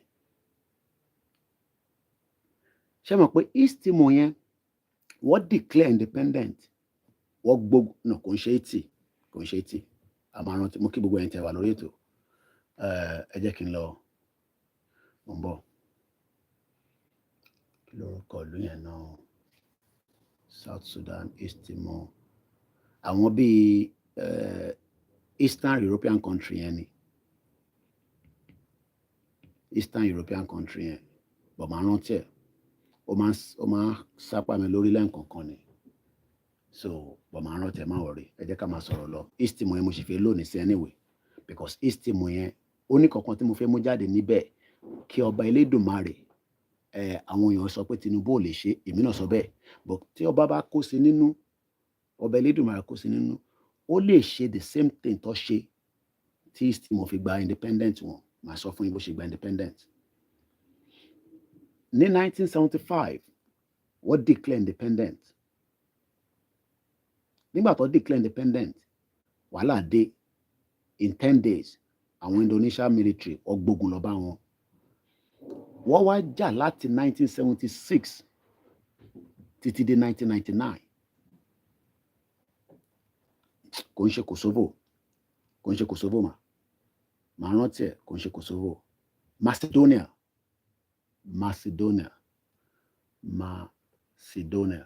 independent Macedonia. Google mi ti gbé jáde, mo kàn nídìí. Macedonia got their independence through a national referendum. Macedonia held a national... Brother, nothing like Yoruba batik. Kí lẹ mean by batik? I am a Yoruba to stop all this hypocrisy. Kí lẹ mean by batik? Kí ni meaning batik? Mo understand. B-A-I-K. Kí lẹ mean by that? Ẹ rephrase ọ̀rọ̀ yẹn. Ẹ ní nothing like Yoruba batik. Kí ni meaning batik? What's the meaning of batik? Kí ló ń pè ní batik? Ẹ ní Yoruba batik. Kí ni batik? Ẹ rephrase ọ̀rọ̀ yẹn so màá lè respond sí, because I don't know the meaning of batik. Mo kàn pick comment yẹn ni. No, sometimes, you know, I mean, agbọ́dọ̀ dáhùn èèyàn ló lẹ́yìn kankan. So bí atẹ́ni ẹ bá rephrase. Mo ti fún yín ní ìlú mẹ́tẹ̀ẹ̀ta. These are the last 3 countries to be independent. Macedonia got their independence on September 8, 1991. Báwo ló ṣe gba independent wọn? Macedonia held a national referendum for independence, with 95% of the population voting for an independent state of Macedonia. On October 1991, Macedonia proclaimed its independence from Yugoslavia and becomes a Republic of Macedonia. So today, Macedonia got the independence through referendum. Ṣé Bọ́lá Tinubu, ìyẹn president tiwa nísìn, ṣó lè fún wa ní referendum kí wọ́n fi decide àtàwọn Biafra so that ká má ní láti pé à ń yìnbọn para wa? We don't need that in 2023 or in 21st century. But before that can happen,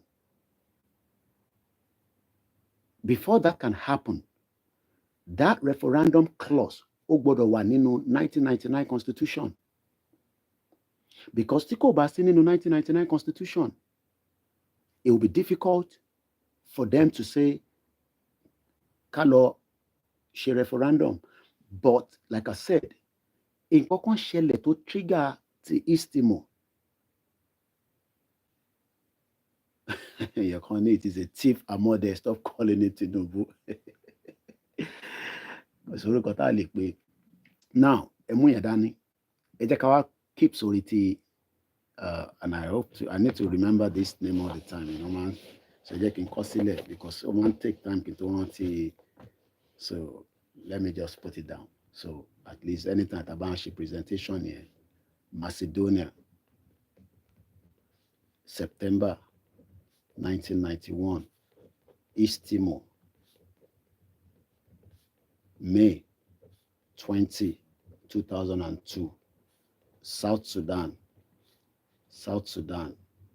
January 91, January 2011. Now, ẹ jẹ́ ká stick sí East Timor yẹn. Mo sọ fún yín pé East Timor náà jà. Ìjà gidi ni mo sọ. Ìjà gidi ni òkúkú gan. At least,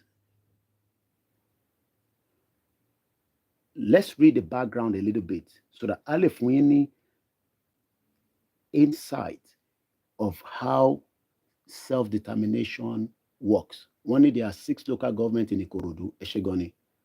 Yeah, Abdullahi ti rán mi létí mo tètè pick ẹ̀ ó ti sọ pé Macedonia. Mo kí gbogbo ẹ̀yin àgbàlagbà tẹ̀yin ọ̀jọ̀gbọ́n tẹ̀ ń gbọ́ wa. Mọ́mí mi náà Ọlá Odus, àwọn náà tẹ̀tí sọ síbi pé Macedonia, Eshegoni. Ẹ jẹ́ ká continue. Ṣé mọ̀ pé over 180,000 people ló kú between 1976 and 1999 ní East Timor. Ẹ máa sọ pé nọ́mbà yẹn pọ̀ díẹ̀ o. Koiki òkú ti pọ̀ gan, a máa fẹ́ràn kan bẹ́ẹ̀ nílẹ̀ Yorùbá, èmi náà pray bẹ́ẹ̀. But this is about 30 years ogun lélẹ́yìí o. But tá bá ní ká wo Nigeria has been running from 1960 títí di wákàtí is about 24 years. Tá bá calculate gbogbo Yorùbá tó ti kú níbẹ̀ for the negligence of the government, èèyàn mélòó lè rò kó máa ti kú? About almost 100,000. Èèyàn kan tẹ̀ sọ pé it isn't a lot at all. Gbogbo ogun tó jà ní IRA àti British láti 1970 náà títí dé 1997, 30,000 ló kú. But àwa nísìn a náà fi jagun, but already a ti ń kú nítorí pé statistics táwọn bàbá Akíntóyè tó fún wa ní last year nígbà Buhari fún 8 years, mo ti fi kíní analysis rí. How can 28,000 people died? Ẹ̀dẹ̀ sọ pé àṣìlógún. We are not in war. What could have led to 28,000? What would have led to 28,000 people to coup in a government? And you can ask yourself, èèyàn mélòó ló kú ládùúgbò tiẹ̀ tó mọ̀ for the negligence of the government, either through the economy, insecurity. Ẹ rántí àwọn tó jí gbé? Èèyàn kan bi mí pé where do you get your figure from? Máa béèrè lọ́wọ́ government. 28,000 Yoruba people died. 28,000 Yoruba people died. So saying where do we get the figure from is a figure of speech. You know definitely that there's even more people that died. I'm not talking about Igbo, I'm talking about Yoruba people within Nigeria in 8 years of President Muhammadu Buhari.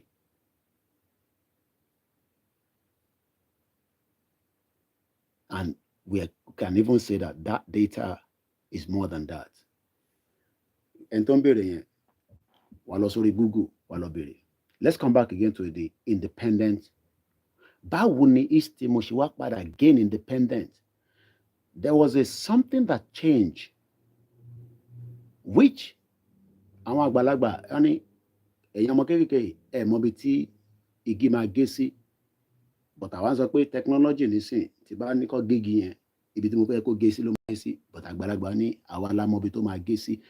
What changed in East Timor was a change of government in Indonesia. There was a change of government. It has always been a military government, ni wọ́n run in Indonesia. But they now got what they call a civilian government.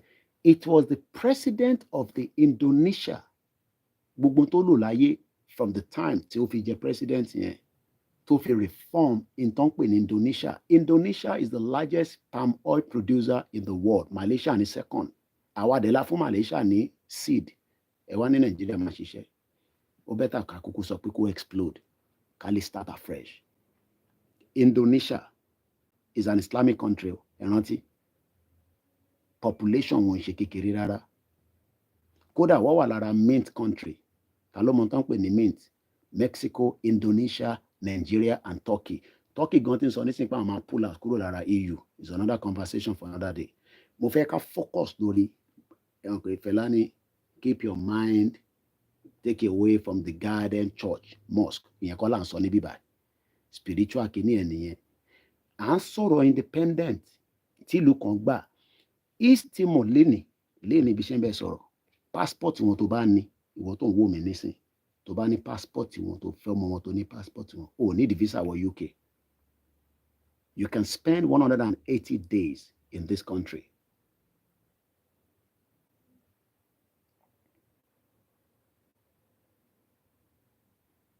You can spend 180 days in this country. Kí ni kàn mí pẹ̀lú separate? Kí ni kàn mí pẹ̀lú unity Nigeria? Of unity. Separation làwa dúró fún.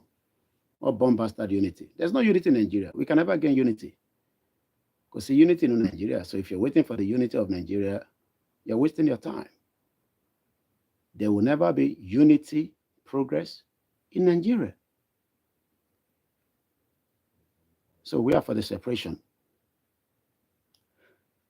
Now, it was estimated by one report that Indonesia occupation of the East Timor was the responsible for the 180,000 deaths in 24 years.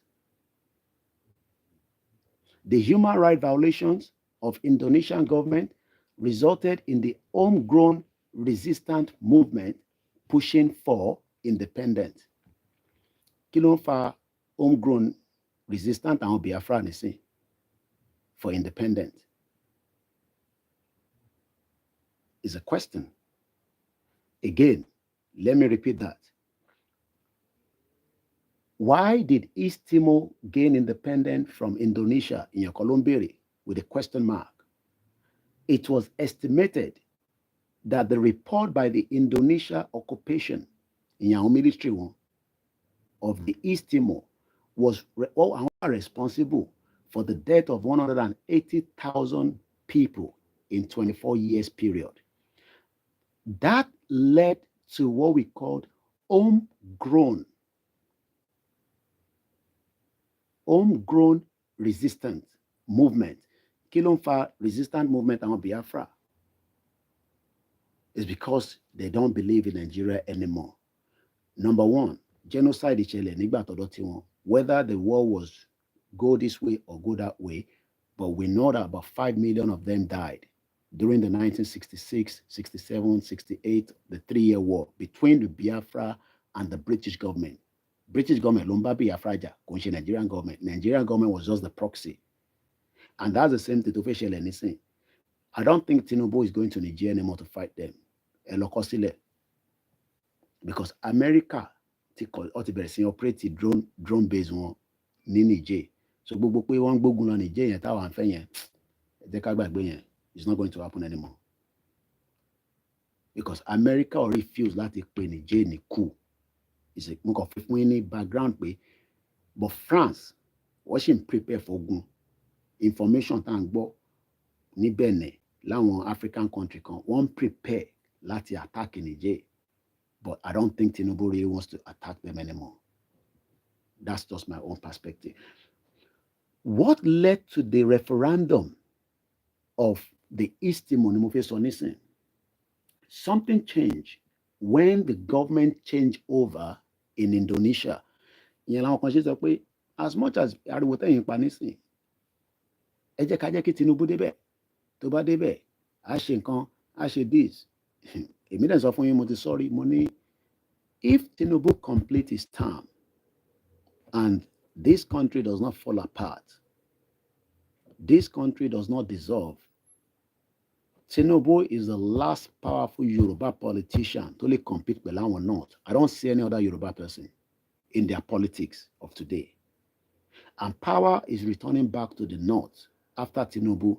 So it will be in his best interest to dissolve the country and allow separation, everybody to go their separate ways. It has been done before. It was done by the president of East Timor in the 90s when a new government took over. What happened? Government today will facilitate in the referendum. And when East Timorians say referendum, boom, and that was the end. And the new president of Indonesia to Wale change everything. Let's see if we can read that a little bit. I'll fast forward, so I'm not going to read everything. Okay, let's pick it from here. All right, mule brief now anyway. East Timor was occupied by Indonesia for 24 years, from 1976 to 1999, a period during which many observers consider a genocide, just like genocide to Shelenile Igbo. Two have taken place. It was estimated by one report that Indonesian occupation of East Timor was responsible for 180,000 deaths in 24 years period. The human rights violations of Indonesian government resulted in a homegrown resistance movement pushing for independence. Several pro-independent organizations, such as the center-left Franklin and his armed wing, Falitin, so kò ń ṣe ní láwọn èèyàn ti ń lo weapon láti fi jà fún independent wọn. Ẹ̀dẹ́ rí i pé the way tí Simon Ekpa ṣe máa ń sọ̀rọ̀, it speaks from that direction. Pé tẹ́ bá ti ní ẹ̀fún wa ní referendum, then we should all go and prepare for whatever the casualties is going to happen. I'm sure some of you that follow Simon Ekpa will know what I'm talking about. But nítorí pé àwa jẹ́ bí ọmọlúàbí, we don't want to go through that same route. I lọ through diplomacy làwọn ọmọ Yorùbá náà fẹ́. The center-right Timorese Democratic Union, UDT, joined forces in 1986 in the National Council of Muberi and Timorese Resistance, a coalition which grew over time. And by 1998, àwa ti ń prepare pé a fẹ́ lọ ṣe democracy 1999 tó ń ṣe lọ́wọ́lọ́wọ́ nísìn in 24 years. Tó pé wa, ẹ̀yin lè lè sọ. Tó bá pé wa, gbogbo wa náà la mọ̀. Àwọn kan náà ti wà too early. Democracy máa grow ni. Ẹ jẹ́ ká máa ṣe díẹ̀díẹ̀. Àti ń kánjú púpọ̀. Kò lè work bẹ́ẹ̀. Àwọn kan àtẹ̀tún sọ pé Rome was not built in one day. So ìyẹn kan ní bàbá wa kan ní táwọn northern bá ti mine epo wọn ní separation máa wá. We don't know. We wait and see. But Nigeria will break. It's just that nobody knows exactly when it's going to happen. Mo fẹ́ fún yín ní the point yẹn gangan. The turning point. Gbogbo nǹkan láyé ó ní turning point. Ṣé Tinubu ló máa jẹ́ turning point fún wa? Tí kò bá ti ṣe turning point fún wa, ẹ forget it. Tí power bá padà sí north, it's going to be even much more difficult. Personally, I don't think Tinubu will do it. That is my own view, not on the organization of the leaders of Yoruba Nation. As a person, I don't think Tinubu is going to do it. I believe Tinubu is already a sellout. I might be wrong, but that is my stand for now. But there was a turning point. So the 1991 Dili massacre. There's always been massacre. Everybody run. Pit up. Everybody scatter. Pit up. Police, they come. Army, they come. Several minutes later, when police don't go away, army don't go away, then be everybody. So massacre has always been something that has been going on for some time. But because technology tó wà lẹ́ni, ó ń jẹ́ kí message máa travel faster.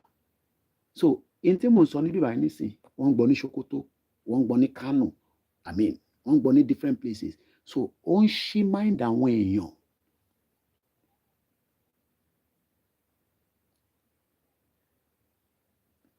Ó fẹ́ kí n respond ni, mo ní respond. Ẹni tó ń béèrè. Kò ń ṣe gbogbo question yìí la máa respond sí. Kò ń ṣe pé àrí comment yìí.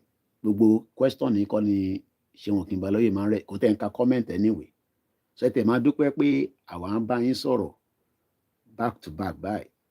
Ọ̀rẹ́ mi ni Ṣeun Òkínbalóyè. Kí ni bàbá tó ń ṣe TVC yẹn? Jídé Òtítọ́. Mo ní nọ́mbà wọn pa ti pàdé rí. Mo tẹ̀ mọ̀ pé kò lára kò ga púpọ̀. So wọ́n rí tẹ bá pè wọ́n gan-an, wọ́n máa ń já fóònù wọn létí ni. So tá a bá response àwọn comment yín kọ̀ọ̀kan kò ń ṣe páàrí. So ẹni tó ń béèrè yẹn ẹ ṣì máa lọ bí Google. Bí ẹ ṣe ó náà pa ìṣe mọ̀ mi ni ẹ lọ wo àwọn previous video mi. Ẹ mọ answer yẹn mo ti answer rí. But I'm not going to answer it here. The turning point for the East Timor gangan, ẹ má ká divert too much. Started from around 1991. There was a Dil massacre, which was recorded over time. But by 1998, included all the East Timorese political parties. No, I'm jumping now. Yeah, blah, blah, blah. The Dale massacre was recorded on video and was widely reported to have killed between 180 to 200 people. Just like bẹ́ẹ̀ náà ṣe ń sọ pé ẹ mọ̀ pé nígbà EndSARS there was like something was going to change. But nígbà tí sójà dé tó yìnbọn kalẹ̀ pàpàpà tó pa àwọn èèyàn, àwọn kan ní wọ́n pa èèyàn, àwọn kan ní kò sókù, everybody padà sínú ilé ẹ̀, olúkàlùkù fọmọ ẹ̀ ṣaṣọ pé ọmọ má lè sin anybody o, jókòó sínú ilé. But nǹkan kan ló máa ń link sí nǹkan kan. It's just the same thing bá ṣe ń sọ̀rọ̀ brother wa tó kú Mohbad kọ́lọ̀ fọ́run kẹ́. Ẹ rí i pé hit yẹn ó ń jáde lórí social media. Ẹ imagine tó bá yẹ pé kò sí social media. Mo kàn ń sọ ni o, ká imagine pé tí kò bá sí social media, kí lẹ rò pé ìbò lẹ rò pé a máa vet anger yẹn sí? Ojú títì ni. So anger tá a jọ ń vet nísìn is because of the new technology. Ẹlòmíì tó ń para orí social media náà ni. But tó bá yẹ pé kò sí social media, ìbò lẹ rò pé a máa vet anger wá sí? Most of our anger will be on the street. Mo sọ fún yín pé woman tó gágọrùn ẹ̀, social media ló jẹ́ káwọn èèyàn rí, but the community stood together. Látijọ́ Tuesday, imagine owó tí shop yẹn lose. Àwọn shop àwọn Pakistan yẹn, àwọn tó wà ní London lè confirm ẹ̀. Wọ́n máa ń ní ọjà burúkú. Kò ń ṣọjà bíi Ghana mọ̀ sọ. Different stuff tó ń tà. Àwa dúdú iná rẹ̀ là ń rà tó pọ̀ jù. So, in tí arákùnrin kan lè sọ níbẹ̀ lẹ́nu ni pé tó bá tẹ̀ jẹ́ pé obìnrin yẹn jalè lóòótọ́, èwo làbọ̀rọ̀ gágọrùn ẹ̀ tá a sí láfíríkà, tó sí ní Pakistan, ní London, ní Peckham, èèyàn kan dẹ̀ record ẹ̀, fídíò yẹn lọ upload sórí social látijọ́ Tuesday ní sí wọ́n ti ṣọ́ọ̀pù yẹn pa. Ìtọ́dẹ̀ ń sọ nísìn ni pé ṣọ́ọ̀pù yẹn ò gbọ́dọ̀ tún ṣí mọ́ lára. That is the power of the social media. But ẹ̀yin nísìn, ìgbà tí brother wa ìṣẹ̀lẹ̀, so far so good for the fact that Nigeria àyà wọn èèyàn ń jágan. So anger yẹn ẹ̀ ń restricted sórí social media, ẹ̀ gbé jáde sójú títì. By now yẹ kí mi ti rí àwọn èèyàn tó yẹ kó jáde sí nígbà tí tírẹ́ẹ̀nì gbá bọ́ọ̀sì ní Ìkẹjà, tí mo ní irú ìṣẹ̀lẹ̀ báyìí ló ṣẹlẹ̀ ní ṣé Greece kan ló ti ṣẹlẹ̀ Abdullahi, tí mo ní àwọn èèyàn jáde tó bínú pé kí ni wọ́n máa ṣe? Ọmọ àlè kan ó mú fídíò ó bẹ̀rẹ̀ sí í ṣe. Ó ní Koiki wà ní London, ó ní kẹjáde fún protest. Gbogbo tí mo kọ̀ rí ni pé gbogbo yín kàn ẹ̀kan para lórí social media ni. Para orí social media yẹn kò lọ anywhere. Ìyẹn dẹ̀ lèmi sọ pé Yorùbá nation tá à ń ṣe ojú títì la máa wà, kò ń ṣe inú ilé. Èèyàn kan tó ń béèrè pé bó lèmi máa wà yẹn, ẹ lọ wo fídíò mi tí mo ti ṣe tẹ́lẹ̀, mo ní láti dá yín lóhùn. Ibi tí máa wà yẹn ẹ gbọ́ nínú fídíò tí mo ti ṣe tẹ́lẹ̀. Ẹ kàn para lórí inú ilé ni. Mo kàn rí fídíò oríṣiríṣi lórí Instagram, TikTok àti Twitter, Facebook. Tó wọn fi dọ̀tún là nísìn, gbogbo ẹ̀ máa wálẹ̀. You're right. Arábìnrin yẹn ò tẹ̀ lọ jalè. Ọ̀nà méjì lọ fi destroy woman yẹn.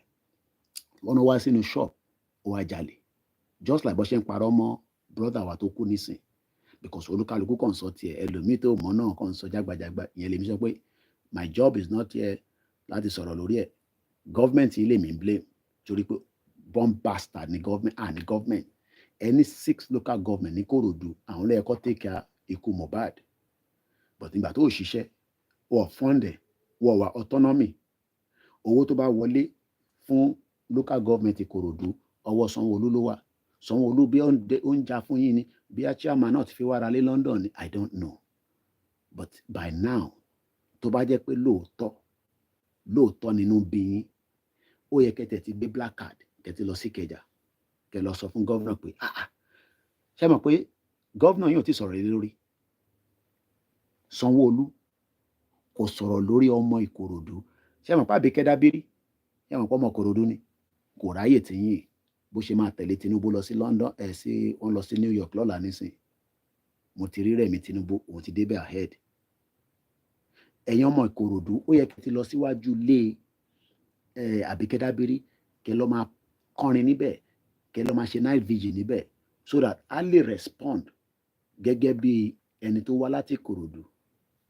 All I say is that everybody just dey para.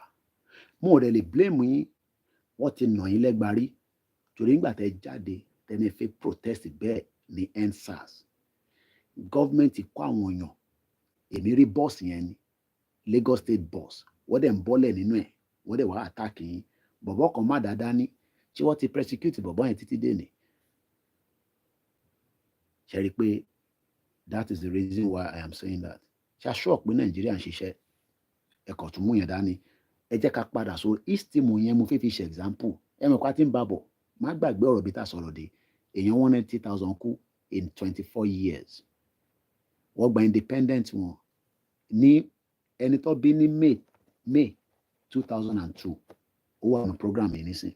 Ó ti dàgbà, ó ti dọkùnrin, ó ti dọbìnrin, ó ti di sisi, ó ti gúnyàn, ó ti ń ṣe ìwọ mọ̀ ń pè náà, kí ló ń ṣe ládùúgbò yìí?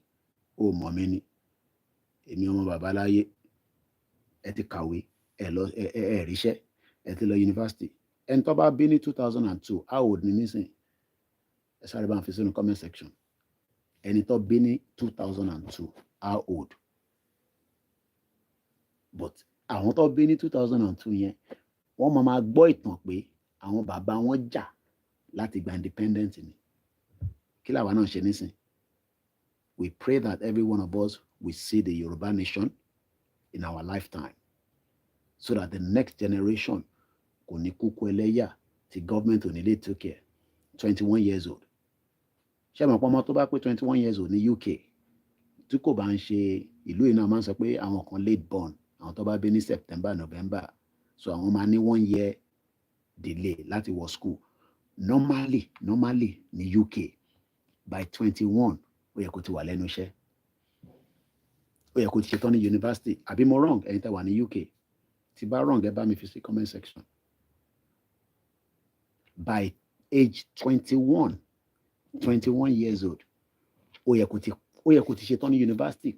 Ó lè má wá ríṣẹ́ o, but wàá sì rí kékèké kan.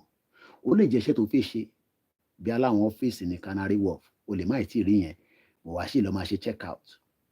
Wàá máa lọ ṣe, ó lè má fi ṣe McDonald's torí level ẹ̀ ti high díẹ̀.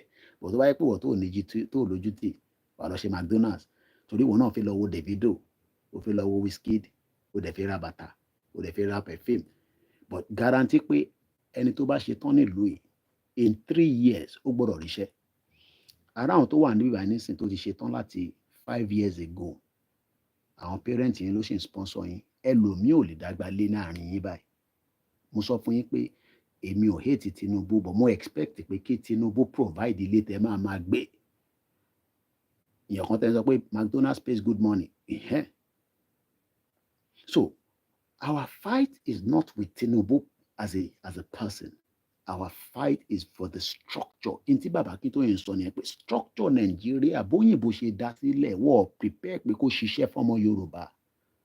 Tó bá prepare pé kó ṣiṣẹ́ fọ́mọ Yorùbá ni, bàbá Awólọ́wọ̀ rẹ̀ kó kọ́kọ́ jẹ́ the first prime minister ní Nàìjíríà. Wọ́n jẹ́ kí bàbá yẹn jẹ́, wọ́n rig election. Ìwọ tó bí ní 2002, àwọn kan ti gba independent 21 years ago.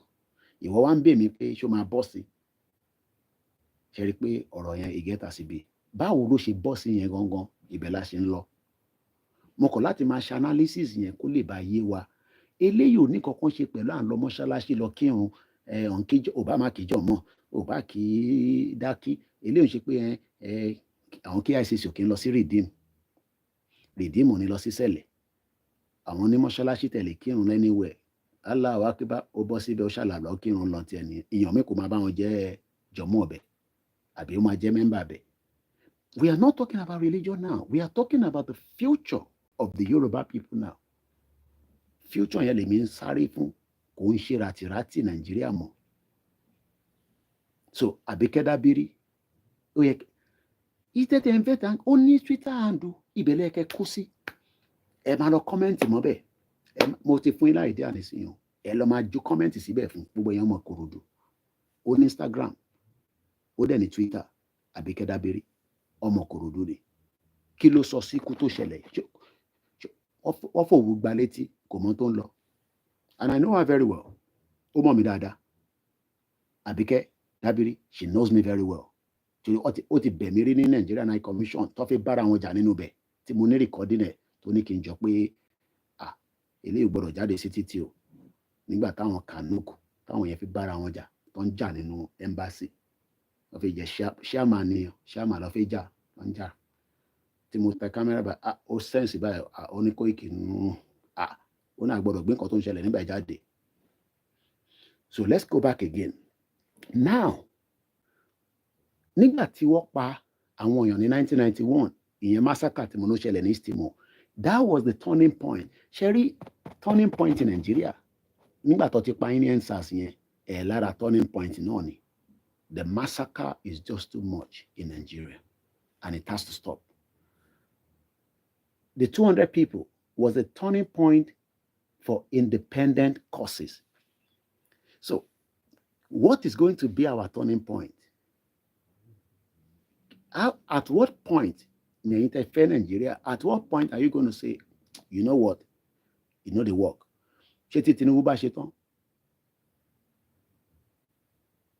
I don't know. Because the love that you have for Tinubu is your right. Èmi ti sọ fún yín pé right yín ni, torí pé Tinubu better ju Buhari lọ. Tàbá ní ká wò ní structure. Buhari ò kàwé, Málà ni, Fúlàní ni, kò kàn kankan. Yàtọ̀ sí pé ó jà ló fi di general. Kò kàwé. And he was trained here in London. UK ló ti train Buhari, tẹ́ ẹ bá mọ̀, tó bá gbọ́ rí. As a military man, UK ń bí báyìí ló ti train ẹ̀.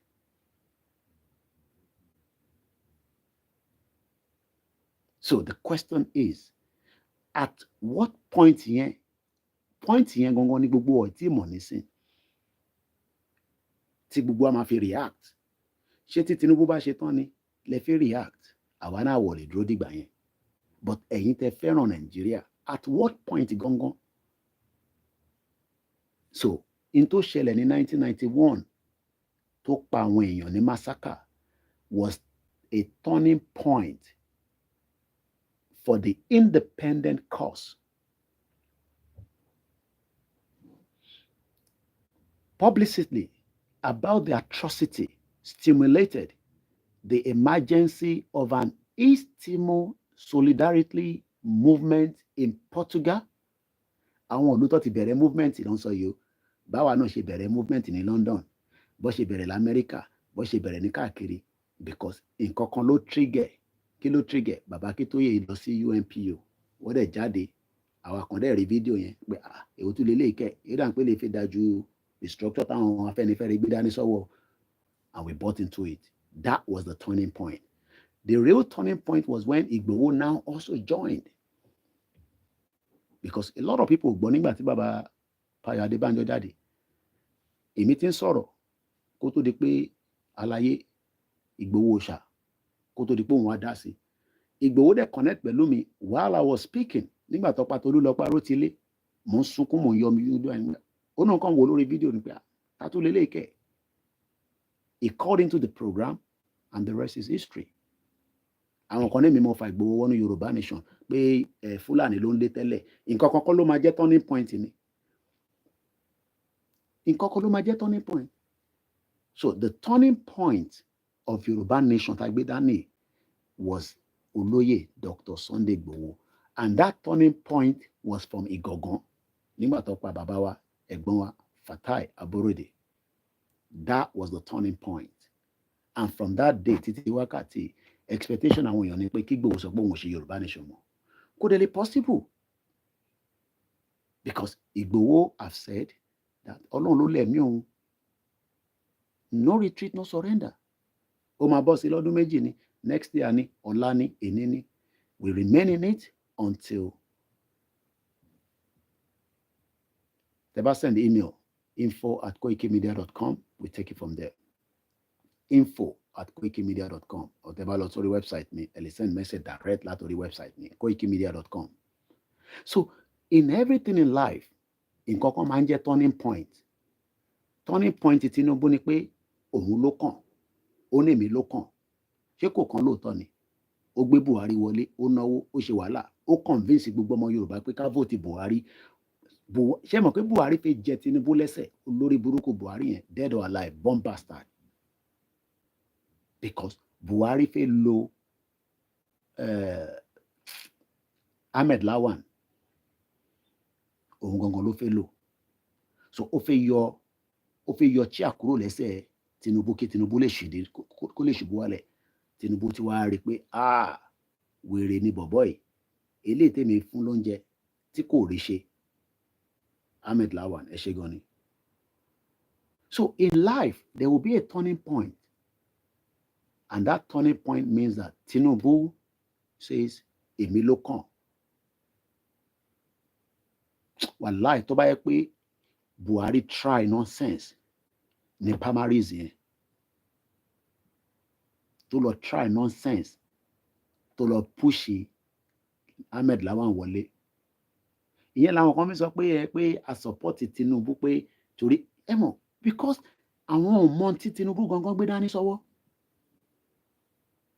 and that's why I said I am still not convinced Tinubu will break or dissolve or allow the dissolution of Nigeria. So we must continue our pressure, diplomacy, níbọn ẹnu mínísítà mọ́ nínú ni màmá fi communicate pẹ̀lú yín a máa ṣe rally wa ó máa pàdé wa ní New York òun lọ lọ́la a máa campaign rally against ẹ̀ ní New York lágbára Ọlọ́run but in everything in life there will be a turning point and the turning point is Yoruba people say we are ready but àwọn Yoruba kan sọ pé àwọn ẹ̀ tí ready nítorí pé àwọn fẹ́ tẹ̀lé mi ló kàn mo dẹ̀ ti fún Tinubu ní akọ́lé dẹ̀ mo ní Tinubu ó ṣe wà yẹn ó mọ value Ìgbòho ṣá ó respect Ìgbòho náà dẹ̀ respect ẹ̀ I will not be here to sọ pé Ìgbòho respect Tinubu it will be very very stupid of me to say that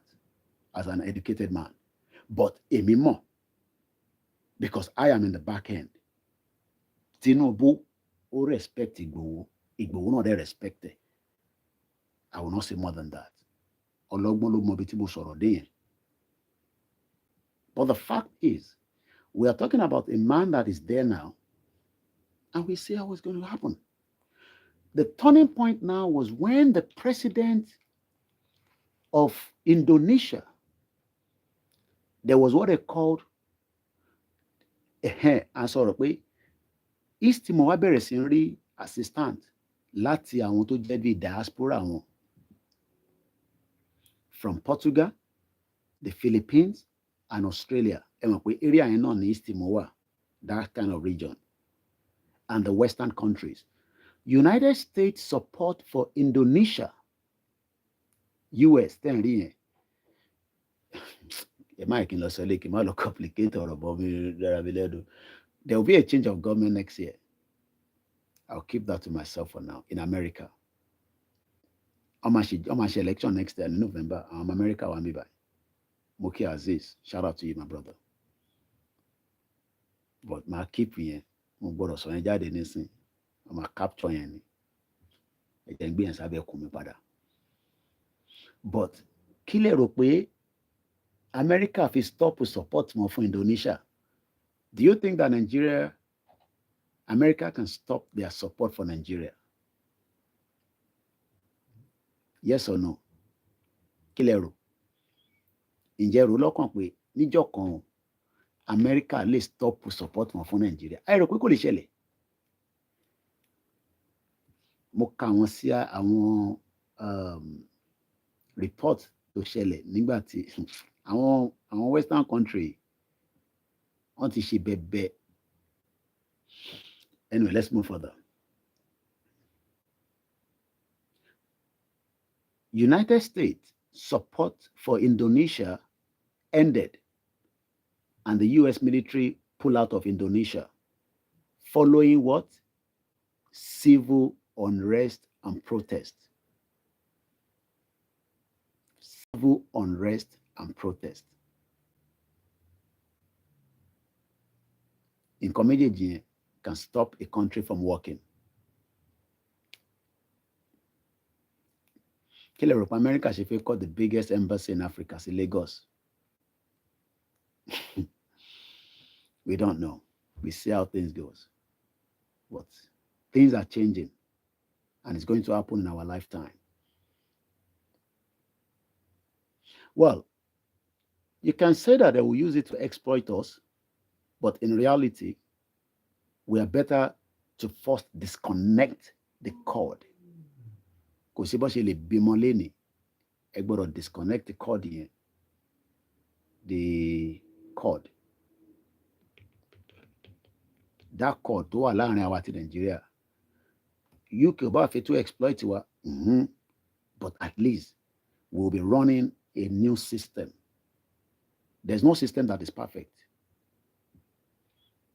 But it's better we disconnect the one that we are running on now, because the one that I'm running is the Plancetta cord. It that run lọ́wọ́lọ́wọ́ nísìn is a fraud. Kò dẹ̀ lè gbé wa lọ anywhere because the foundation is faulty. But many Yoruba people, in time kan rí ni pé afẹ́fẹ́ rí Nàìjíríà lẹ́yìn rí, but the foundation ẹ̀ gangan ó ti ní fault. Kò dúró dáadáa.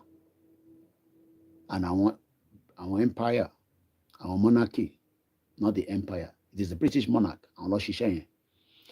So nígbà tí Indonesia tí kò rí support mọ́ láti America, kí ló ṣẹlẹ̀? There was a civil unrest, protest. A long-term president tó ń pè ní Suharto, bàbá yẹn kọ́lọ̀ fọ́run kẹ́.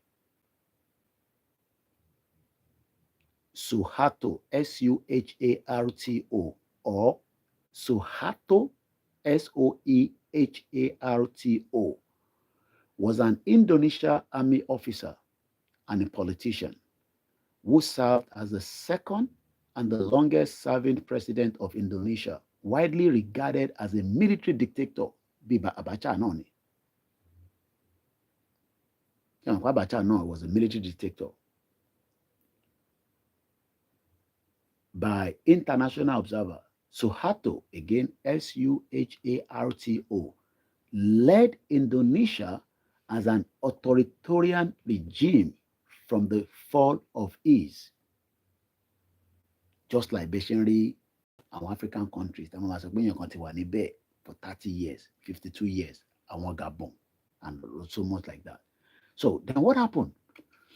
So ìjọba kò sẹ́rí ẹ̀yin tẹ́ máa ń sọ pé kí la ní the protest fún, kí la ní the rally fún, and all that and all that.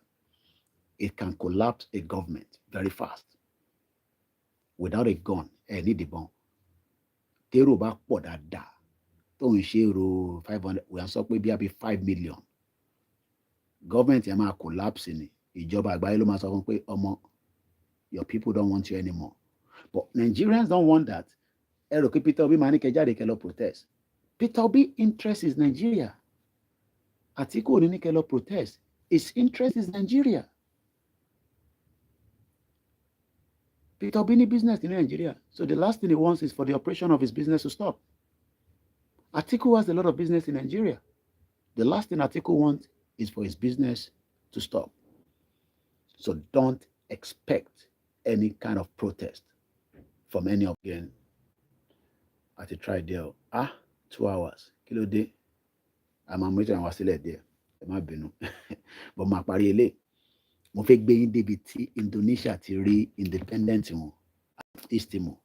A ti mọ̀ pé president kan wà níbẹ̀ láti 1960, ẹgbẹ́ tó ti wà níbẹ̀ láti 1967 títí di 1998.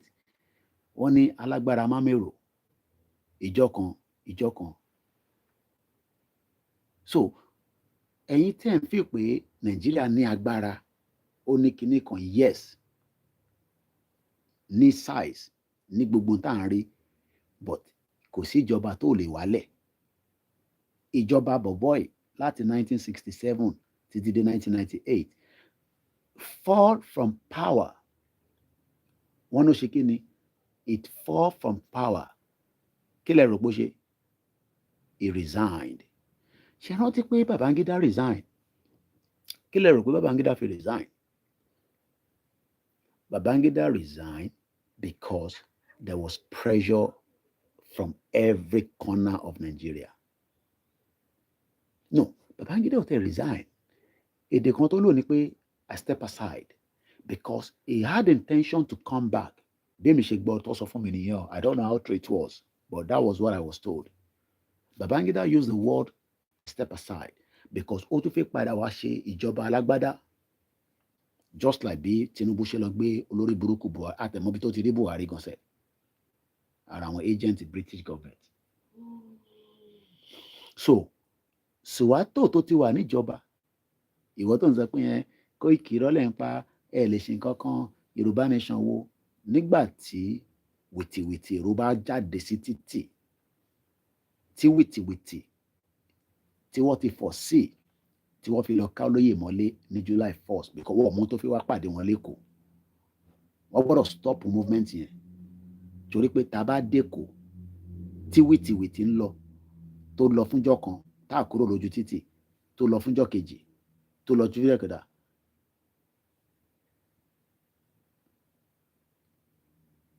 You can imagine irú gọ́ọ̀mẹ̀ntì wo ló fi máa báwo ló ṣe fẹ́ run ìjọba airport ò ṣiṣẹ́ everybody wà nínú ilé ẹ̀ kò sí nǹkan kan tó ń move everything wà stand still.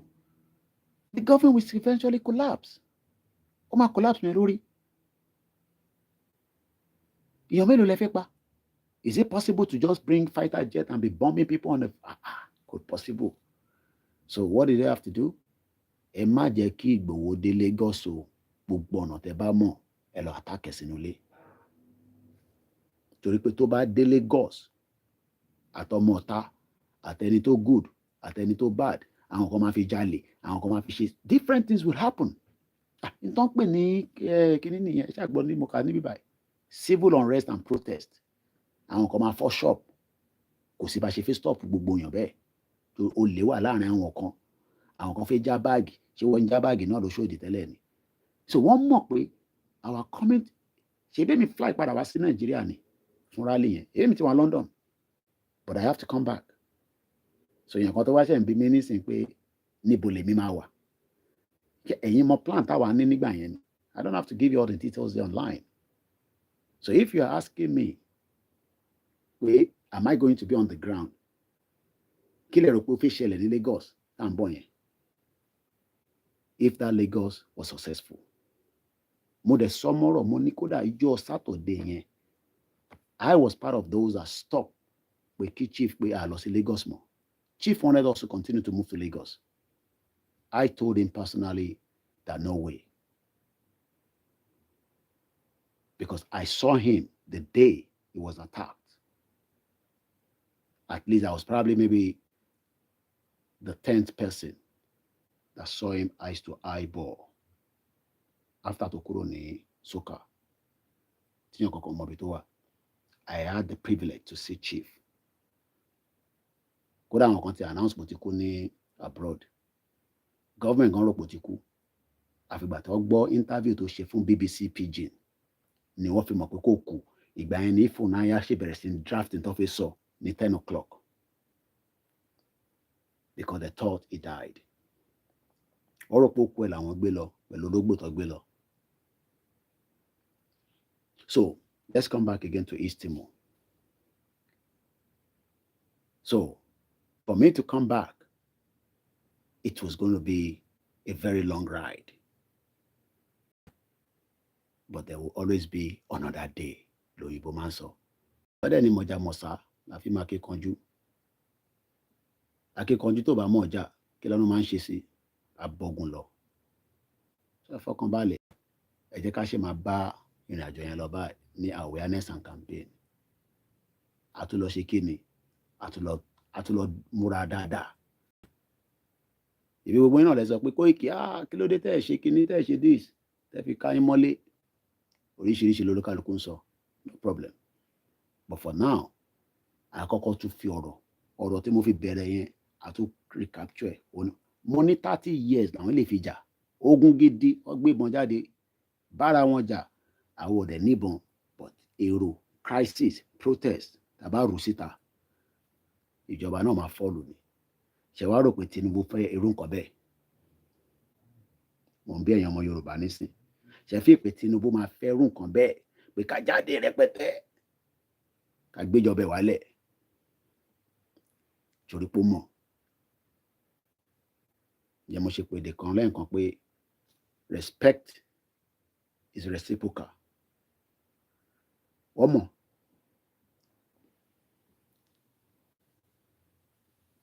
dánwò lọ́nà òbí yọ kẹrẹ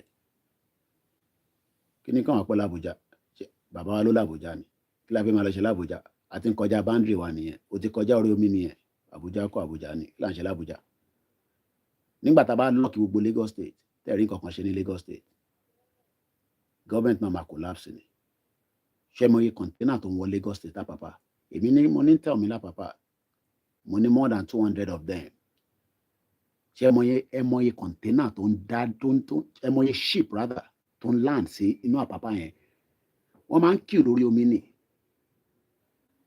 because wọ́n ò ní space láti fi gbà wọ́n so máa kí sórí omi lọ́hùn so tí kan bá ti offload tán báyìí wọ́n á move ẹ̀ jáde èmi àtúndé àwọn olórúkọ ń ṣiṣẹ́ yẹn àwọn tó ń gbẹ́jà wá fún yín láti Northern Ireland mo sọ fún yín pé sea bass tẹ̀ ń jẹ titus tẹ̀ ń jẹ Northern Ireland ló ti ń kó wá ẹja tẹ̀yìn jẹ mackerel tẹ̀ ń jẹ yẹn Northern Ireland àwọn tó ní company yẹn 1986 ló ti dá sílẹ̀ òfin pàwọn èèyàn máa fẹ́ kí Nàìjíríà kò pín mọ́ ẹ lórí àbí mọ́ pé òfin pàwọn èèyàn mọ́ tí mò ń sọ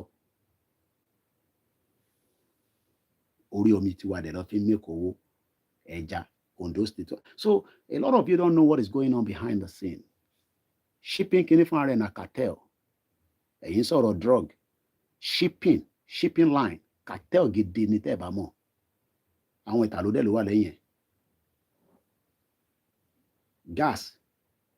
Gas tí à ń ràn nínú ilé wa ta fi ń ṣe òtútù. Ó ní ship tó ń gbé láti Nàìjíríà. Ìyẹn wá tó wọn. Wọ́n wá ní kó ṣe pipeline láti Warri dé Europe ìtọ́ fi lè ṣe pipe láti Russia tó ń pè ní Nord Stream lábẹ́ omi kí ló wá ń jẹ́ lábẹ́ ilẹ̀ ìyẹn ló easy jù fún wọn láti ṣe ṣé o mọ ètò cost wọn láti gbé pipe lọ sábẹ́ omi tó dẹ̀ máa gbé gas ó wá blow pipe yẹn ẹ̀ wá ní kí Russia forgive wọn ìjà tó ń bọ̀ nílé ayé yìí kò tí kékeré. The world is changing. The power is going to move. Wọ́n fẹ́ kí power kó move. Ẹ fẹ́ keep power sí Europe nìkan. Tó bẹ́ẹ̀. Africa gbọ́dọ̀ dìde. Wọ́n tó bẹ́ẹ̀ ni mo sọ. But àwọn tó wà ń lé ní ṣiṣẹ́ yìí tẹ́ ń fa gbó tẹ́ ń fa kólóòsù tẹ́ ń fa kíni. Báwo lè ṣe fẹ́ ní understand nǹkan tá à ń sọ yìí? Ẹ fẹ́ keep Nigeria. Ẹ ń keep Nigeria fáwọn Italian. 6,000 immigrants ló lọ sí village kan. Tó dé sí Italy ẹni tó bá ń gbọ́ news látàárọ̀ over 6 to 7,000 wọ́n ní táwọn yẹn fúnra rẹ̀ gbogbo àwọn tó ń gbé ní village yẹn wọ́n tó 6,000 another 6,000 immigrants wá dé láti Libya wọ́n cross omi by boat ó wà lórí news látàárọ̀ Italian prime minister obìnrin náà sọ fún France pé olórí burúkú ni ìwọ ló ń dá wàhálà lẹ́sọ̀dọ̀ tiwa torí gbogbo wàhálà tó ń ṣẹlẹ̀ láfíríkà kò ṣẹ̀yìn France.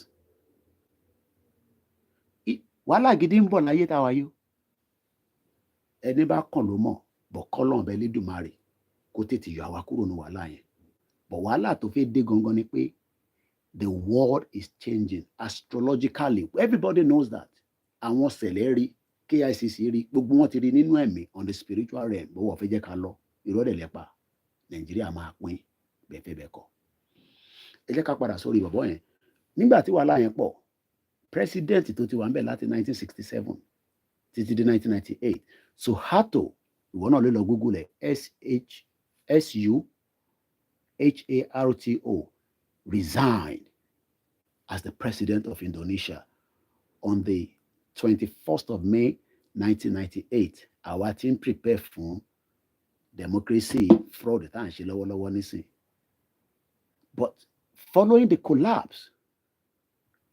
the collapse kò sí nǹkan tó lè collapse láyé yìí ẹ má wá sọ pé Nàìjíríà ò lè collapse ta ni wọ́n tó ń sọ pé Nàìjíríà ò lè collapse Soviet Union collapse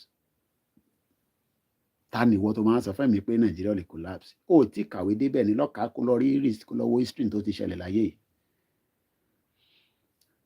ìjọba tó ti ń ṣe láti 1968 ó wá collapse mọ́ lọ́wọ́ ní 1998 nígbà táwọn aráàlú revolt báwọn ọgbà kò dẹ̀ rí support mọ́ láti ta torí Amẹ́ríkà tó ń fún Indonesia ní support ó ti pull out nígbà tí wàhálà ti pọ̀ jù.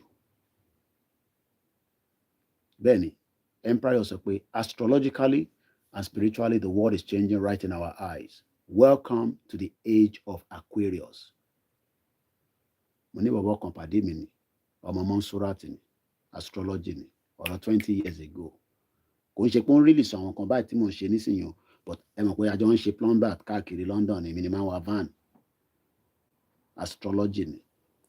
Máa ń sọ fún mi pé l'Amẹ́ríkà wọ́n máa ń jòwé ni wọ́n fẹ́ káwọn rí ìwé àwọn bíi dreadlocks yẹn ni.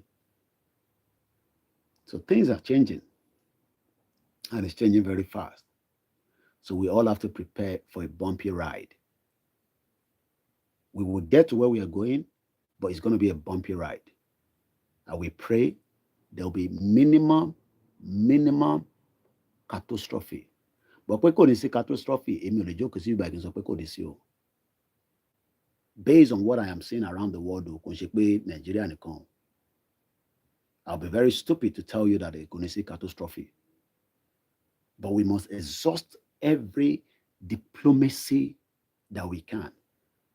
UN industry crisis ni wọ́n bá yàn solve pẹ̀lú gbàlú. Crisis làwọn dúró dè. Crisis ni. So let's see how it goes. So 32 years of this presidency collapse. Then kí ló ṣẹlẹ̀? The vice president, B.J. Abibi, took over. Let's go further. So ẹ ti ní understanding ìlú tí mò ń sọ tó ń pè ní East Timor yẹn bó ṣe gba independence wọn ni mò ń sọ yìí. After almost 30 years, 24 years ló fi jà ogun. Over 180,000 people died. So let's go further. So the president tó ń bẹ níbẹ̀ ó dàbí bí àwa náà ṣe ń ṣe dictatorship lọ kó tó di pé Abacha kú. Nígbà tí Abacha kú ni gbogbo nǹkan yí padà. I'm sure you all understand that. Although the new president now tó ń pè ní Abible, Habible, was opposed to outright independence. Ẹ̀gbọ́n tó sọ níbí báyìí. Tọ́ba was opposed. Ẹ jẹ́ ká lọ wo English dictionary oppose yẹn. Àwọn ìbò ìtì pọ̀ jù fáwa kúrú tó tá lọ sí school báyìí. Ẹ jẹ́ ká lọ wo English dictionary. Kí ni meaning? Opposed. Lẹ́ǹkan sí. Opposed. One more time. Opposed. Disagreeing. Just like a lot of Yoruba people sọ pé Koiki orí ò pé Yoruba nation kọ́ Yoruba nation ní. Mo mọ̀ pé bẹ́ẹ̀ ṣe máa ń sọ̀rọ̀ nìyẹn. Pé kò lè bọ́ sí. Ẹ oppose ẹ̀. Kò ń ṣe pé torí ẹ̀ like ẹ kò oppose ẹ̀ torí pé ẹ like Amokachi nígbà tó ń gbá bọ́ọ̀. Èmi náà like ẹ̀. Nígbà tí gbogbo wa ń support Nigeria 96, Atlanta 96. But àti wá rí pé gbogbo kìíní yẹn irọ́ ni.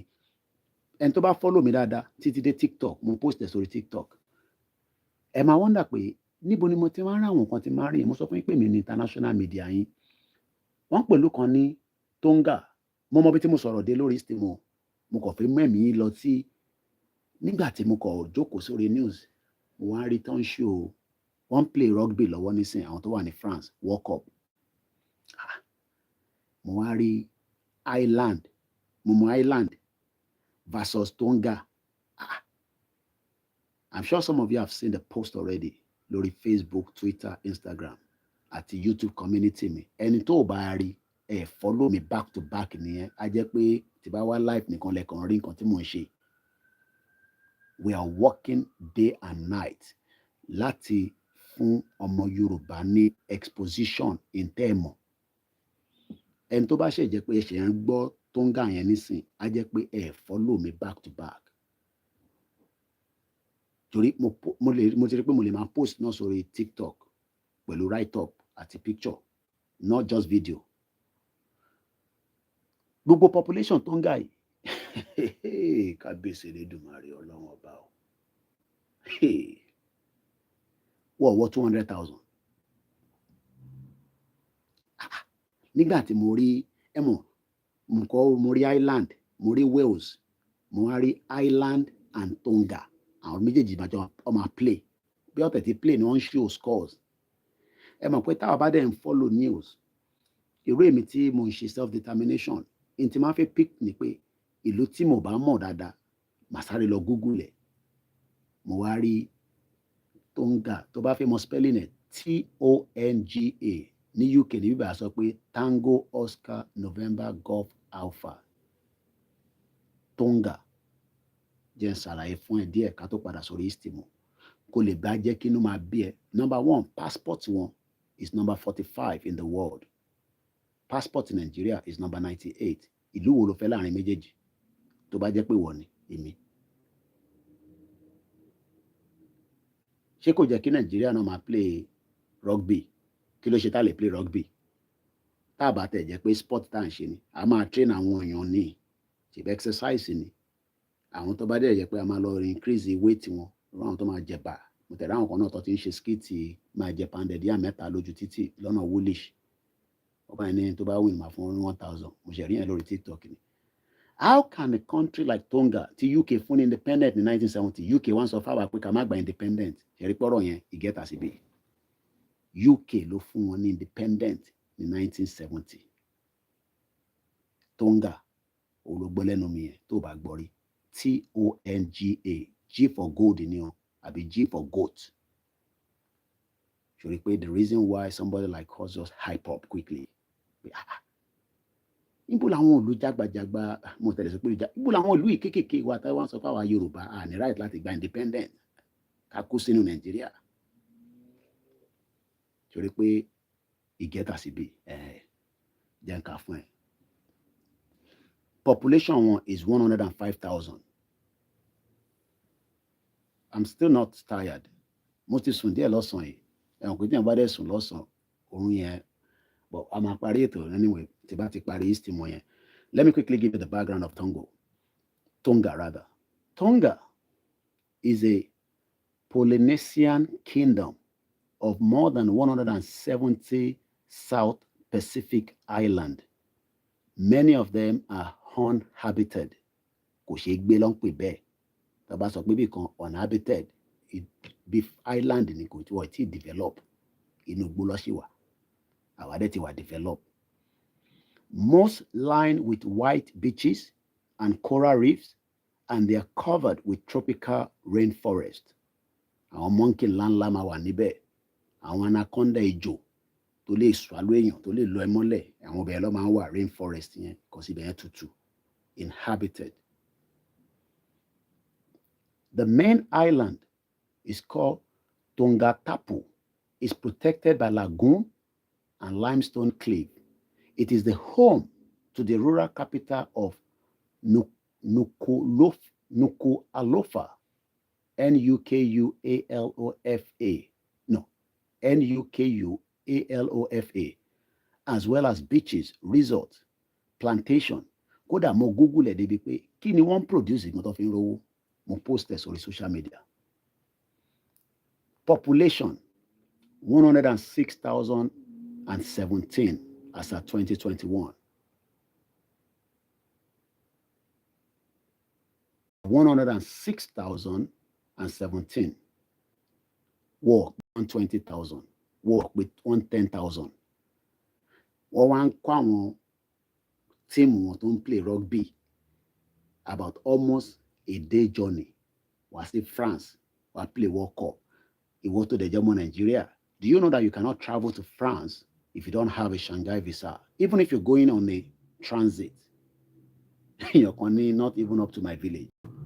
Do you know that as a Nigerian today, France does not value you? If you're given a visa to UK, if you don't have a Shanghai visa, you cannot buy an Air France. I'm sure some of you know that. If you want to travel and you are going to just go through a transit, you are not going inside that France. So what they call a transit, you need a Shanghai visa. So the question is, irrespect to what kind of respect are they giving us? You can see why there will be no way revolution is not going to happen in Africa.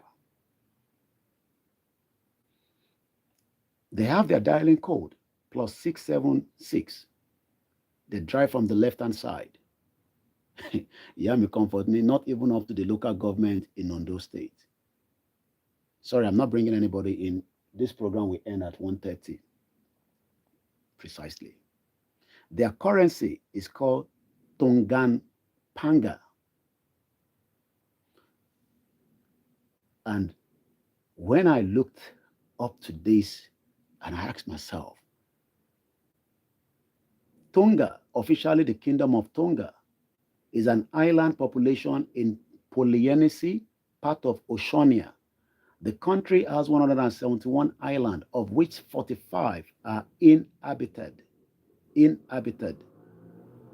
Its total surface area is about 750 kilometers, about 250 square miles, scattered over 700,000 kilometers, or what we call 270,000 square miles.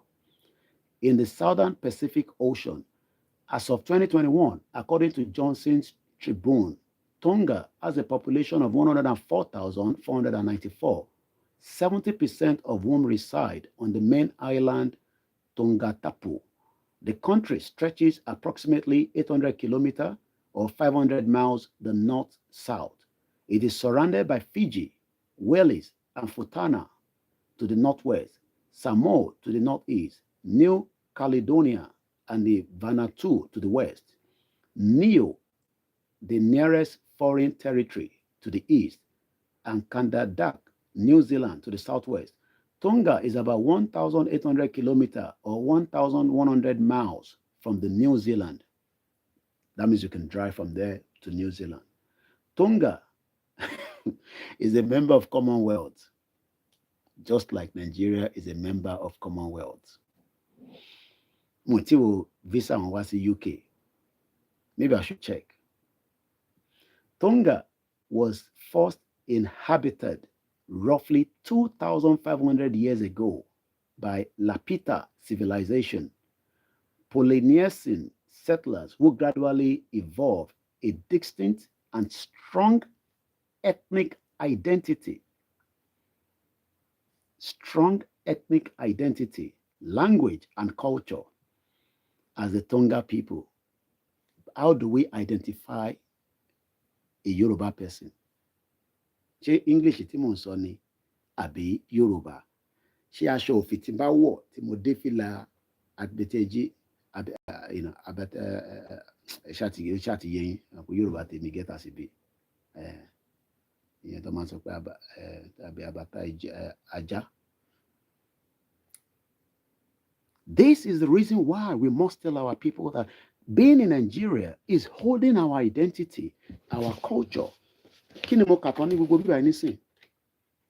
Culture, language is the same thing. They've been in existence for 2,005 abete aja. Yeah, Eshigoni, Baba mi David Adegoke. Eshigoni Oba Femi. Tonga was first inhabited roughly around 2,500 years ago. Ilẹ̀ Yorùbá ti wà before then. Báwọn yẹn náà ṣe wà tẹ́lẹ̀dùmarè dá wọn síbi tó wà yẹn. But níbi tó ti ń explore káàkiri làwọn òyìnbó explore débẹ̀. Ago by what they call the Lapita, àwọn ló ń pè ní Lapita. Lapita culture is the name given to the Neolithic Australianism people and their material culture who settled island Melanesia by seaborne migration at around 1,600 to 500 BCE. They are believed to have originated from the northern Philippines, either directly by the Marianian Island, àwọn tó ń pè ní Lapita culture, Lapita, or Lima Alpha Papa Indigo Tango Alpha culture, just like the Yoruba culture. So why do we want to stick to a Nigeria that doesn't have a culture when we can stand and also be represented as our culture, our language? Africa is going to be the next point that will determine the world. What demo? But they are delaying it. No matter how long they delay it, that continent will rise, and the Yoruba people will be part of that continent that will rise. So I've given you the background. Let's just say from 1900 to 1970, Tonga had a British protected state status. British. For 200 years, this empire was traveling different places, taking risk. The United Kingdom looked after Tonga foreign affairs under a treaty of friendship. I can show that now they can get a free visa to London. But the Tonga never relinquished its sovereignty to any foreign power. In 2010, Tonga took a decisive step away from its traditional absolute monarch and became a fully functioning constitutional monarch after legislative reforms paved the way for its partial representative election. So I've given you a new country. Tonga. The population is less than 110,000. Now, to complete the East Timor before we go, although àti gbọ́ pé ẹni tó wà níbẹ̀ láti 1967 ó resign ní 1998 nígbà tí crisis àti protest bẹ̀rẹ̀ ní region yẹn, America pull out. So kí ló wá ṣẹlẹ̀? Ẹni tó jẹ́ vice president ẹ̀ àti lọ gbọ́ pé ó ṣe kí ni ó wà opposed, sí kí ni ó wà opposed sí ìtàn pè ní outright independence àwọn East Timor. So kí ló wá ṣẹlẹ̀? He allowed the good news, the East Timorians referendum. Ṣé Bọ́lá Tinubu máa fún gbogbo wa ní referendum? Arewa, Biafra, Yorùbá, ẹgbẹ́ yẹn kẹ́ lọ fi sùn. Mo ṣe sọ pé nǹkan kan ló máa ń change kankan at the point. Ẹni tó resign kò ń ṣe pé ó fẹ́ resign o. Nígbà tí pressure cooker tó fẹ́ explode mọ́ lórí, I'm sure pọ̀ máa pè lẹ́yìn pé má jẹ́ kí ìlú Èkó explode o. Kò síbi tá lè kó gbogbo àwọn èèyàn yẹn sí o. Kó má jẹ́ pé ìwọ ló máa fọ́dá gbá gbogbo ẹ̀ o. Resign. We are not saying that he's going to do anything of such, even if he's going to do it straight away. But arákùnrin tí mo sọ yìí, ẹ jẹ́ ká kọ̀ ka the last bit because 1:30 la máa parí ètò ìlágbára Elédùmarè. Ṣé ẹ gẹ́ẹ̀tì gbogbo tí mo sọ látẹ̀kọ́ ṣá? Ṣé understanding ẹ̀ ṣó yé yín? Ẹ kò sọ pé yes, ẹ ṣe gan ni ẹ̀kan náà lọ́yìn kan wọn ní abetí ajá, ẹ ṣe gan ni.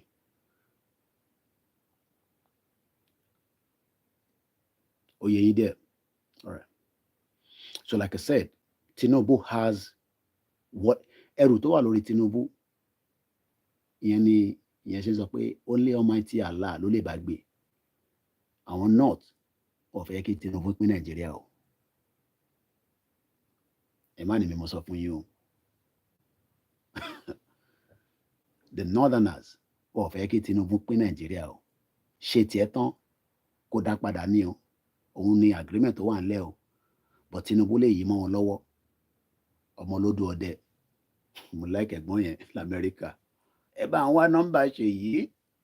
Ẹ wá fọkàn balẹ̀. I don't think ECOWAS is going to attack Niger. I don't think so. Joe Biden máa bá Tinubu sọ̀rọ̀ ní United Nations. Òun nìkan ní African leader tó náà máa ní meeting pẹ̀lú. Tinubu ń travel láàárọ̀ ọ̀la lọ New York. Rally máa wà fún àwọn Yorùbá London 19. So, as we just complete the summary, 3 countries àti sọ pé wọ́n gba ìlú in the last 10 years. Macedonia, wọ́n gbà ní 1991. East Timor, tá à ń sọ̀rọ̀ ẹ̀ lọ́wọ́, wọ́n gbà ní May 2002. South Sudan ní the last country so far. Kò sí nǹkan kan pé wọ́n ti declare Yorùbá nation. Mo bẹ̀ yín, gbogbo yẹn fàbọ̀ ní gbogbo táwọn yẹn sọ. Wọ́n ti declare Yorùbá nation rárá. Ẹ má yẹ kí àwọn kan fóòlù yín pé wọ́n ti declare Yorùbá nation àti gba country àmà gbé ń tẹ́rì mọ́lé. Gbogbo tí wọ́n ń ṣe yẹn, ìtọ́sí ń pè ní awareness campaign ló ń ṣe. And I'm not joking. What them? So, ìjọba tó wà ní East Timor tó jẹ́ military dictator ló resign. Resignation ẹ̀ ẹni tó jẹ́ igbákejì ẹ̀ ó wà oppose sí referendum àbí self-determination àwọn ọ̀bẹ independent àwọn East Timor, but òun ló padà fún wọn ní pé ó dà kólúkálukú máa bá tiẹ̀ lọ, ẹ jẹ́ ká kárí bẹ̀ yẹn ká tó máa lọ in 10 minutes. Although Abibile was opposed to outright independence, he allowed an East Timorese referendum on a special autonomy or independence on the 30th of August 1999. An independent referendum was held in East Timor on the 30th of August 1999. In táwọn Biafra ń béèrè fún nìyẹn. Tẹ́ bá fẹ́ kọjá, ẹ fún wọn ní referendum. But Tinubu ò lè fún wọn ní referendum torí pé kò sí nínú clause Nigeria constitution. Wọ́n kọ́kọ́ gbọ́dọ̀ add sínú ẹ̀. Wọ́n gbọ́dọ̀ gbé lọ sí house. Bí àwọn northerners máa accept ẹ̀, Tinubu lè convince àwọn tí Yorùbá ti Igbo pé ọmọ ẹ jẹ́ ká olúkálukú máa lọ. Ṣé not máa accept ẹ̀? I don't know. Time will tell.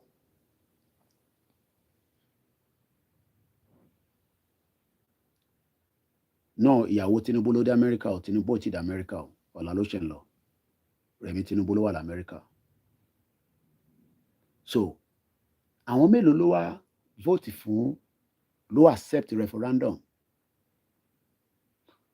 78.5% of voters choose independent rather than a special autonomy. Question méjì náà ni.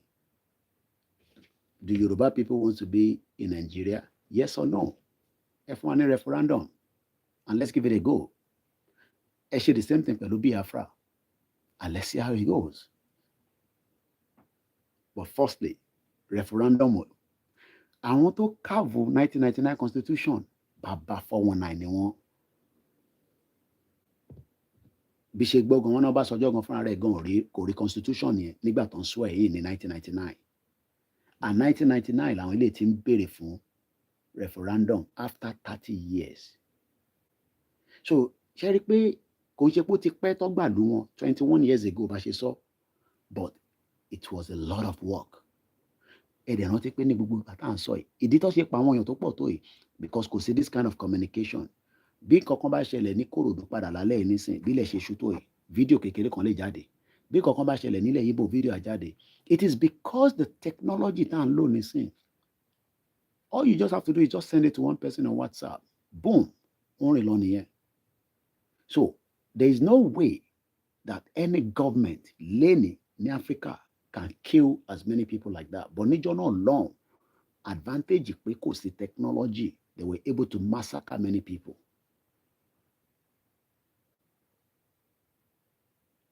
So as we're winding down in 7 minutes, 78.5% of voters choose independent. What an hour fair autonomy. Just like báwọn bàbá wa Federation sọ pé kó fún wa ní restructure. So, like I said, yeah, I'm aware of the Biafra. I follow Biafra. I know I'm aware of that. So again, so they had that independence. And 1999, the East Timorese crisis occurred with later violence between pro-Indonesia militias and the pro-independent forces. That is when the United Nations peacekeeper came and they interfered. Then on the 20th of September 1999, to address the humanitarian and security crisis, the Indonesian government recognized the result of the referendum. Or to feel recognize it. Can you imagine the fraud? After people have voted to say we are going, they did not want to recognize it. Ẹni tó múyàn lẹ́rú kò ń fẹ́ jẹ́ kíyàn lọ kò easy because tẹ́ bá ti free. Àwọn kan ní but is it not the same set of people lájọ máa ṣèjọba? Ṣé 1999 constitution la máa lò? Okay, tell them to pull down the 1999 constitution and see if the country is not going to divide. They can't amend what is a fraud. All they are doing is just they are amending a fraudulent document. Tell them to pull down the 1999 Constitution can be pulled down anytime. If it's not working for the country, you can go back and pull it down completely. But what they are doing is they're doing amendment on a fraudulent document. And this is all what your politicians from the state level to the federal and to the local are all aware. But like somebody say, we understand you, but most people that are eating in one Nigeria will not listen. Mori Dino tún campaign káàkiri nísìn. He wants to be the governor of Kogi State. So you think Dino wants Nigeria to break now? Tó náà fi ṣe governor for 8 years. Kí investment ẹ̀ lè lọ sókè díẹ̀ sí. Even if he has the intention to fix Kogi State, because Yaya Bello is a bomb bastard, kò ṣe nǹkan kan rárá. So you can see that, not that Dino knows, he knows what I'm talking about, but he's more interested to be the next governor rather than the dissolution of Nigeria. But our lama force wọn pé no more Nigeria through dialogue, diplomacy, and protest, and the country will shut down itself. So, as we complete, the Indonesian government now formally recognize the result of the referendum. Referendum tó ṣe ní 30th of August. It took them up to the 19th of October, same year, 1999, after which the United Nations peacekeeping troops oversaw what they call the transition period of independence that lasted from 1999, 2000, 2001, 2002. It lasted 3 years. So even if Nigeria dissolved today, either through crisis, that is when United Nations will come and they will foresee what they call the transition. So in terms of particular country, I don't think we're putting a mountain. So do you think that even when we declare Yoruba nation, can you see what we call the transition between us and the other side? There will be what they call the transition, because so many things have tied us that we need to be unbundled. So your kan ló máa wá unbundle gbogbo ẹ̀ pẹ̀lú yín nínú interim yẹn, pẹ̀lú media jàkúrú jẹjọjókòó yẹn, tí mo tán ń pè ní nation. Bí ìlú kan ṣe gba country, òun ni mo ṣe analysis ẹ̀ fún yín lálẹ́ yìí. Ẹ lọ jókòó, UN ò ń dá sí ẹ fi break a country, crisis ẹ̀ làwọn máa bá yín resolve. So, and on that note, after 3 years, tí wọ́n jọ wá ń sọ̀rọ̀ pé okay, nígbà tó ti ṣe independent referendum, ó wá take 3 years, wọ́n máa negotiate, ó dá ìkọ̀kan wà bí báyìí, wọ́n á yanjú transition. East Timothy wá bẹ̀rẹ̀ government tiwọn láti 21 years ago. Lẹ́sẹ̀kẹsẹ̀, America ti fún wọn ní endorsement, UK, wọ́n ti gbé wọn lọ sí United Nations, and the rest is history. My name is Olami Koiki. This is Koikimedia, bringing the world closer to your doorsteps. It's a self-independent media. We appreciate every one of you, and thank you so much for listening. Moki Bubualen Konsi. Yoruba Nation is our final solution. I've seen a lot of your comments. I can't go through everything, but appreciation to everyone that joined us tonight, especially in Tengbo in Nigeria. It costs you a lot, to be able to watch and listen to us. No matter what Africa is about to rise astrologically. What if money information and some thousands of years back? Gbogbo wàhálà tẹ́tí dálẹ̀ sí Africa, ó máa padà o, but wọ́n try láti pin ẹ̀ mọ́lẹ̀, but ó máa jáde, kò sọ́gbọ́n ẹ̀, ó máa jáde.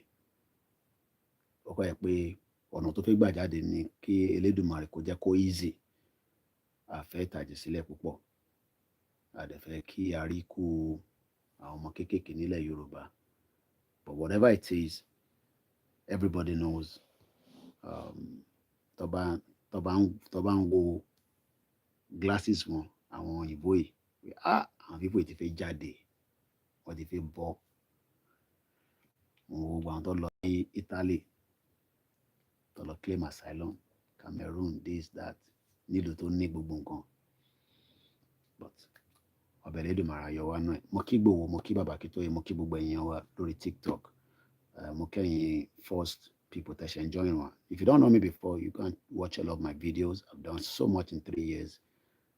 Again, if you want to support us, you can go on our website. It's an independent media, and we appreciate you. Orayola Masun. Happy Sunday for those that will be celebrating Sunday today. My name is Olami Koiki. Koikimedia, bringing the workers at your doorstep. Orayola Masun. Bye for now.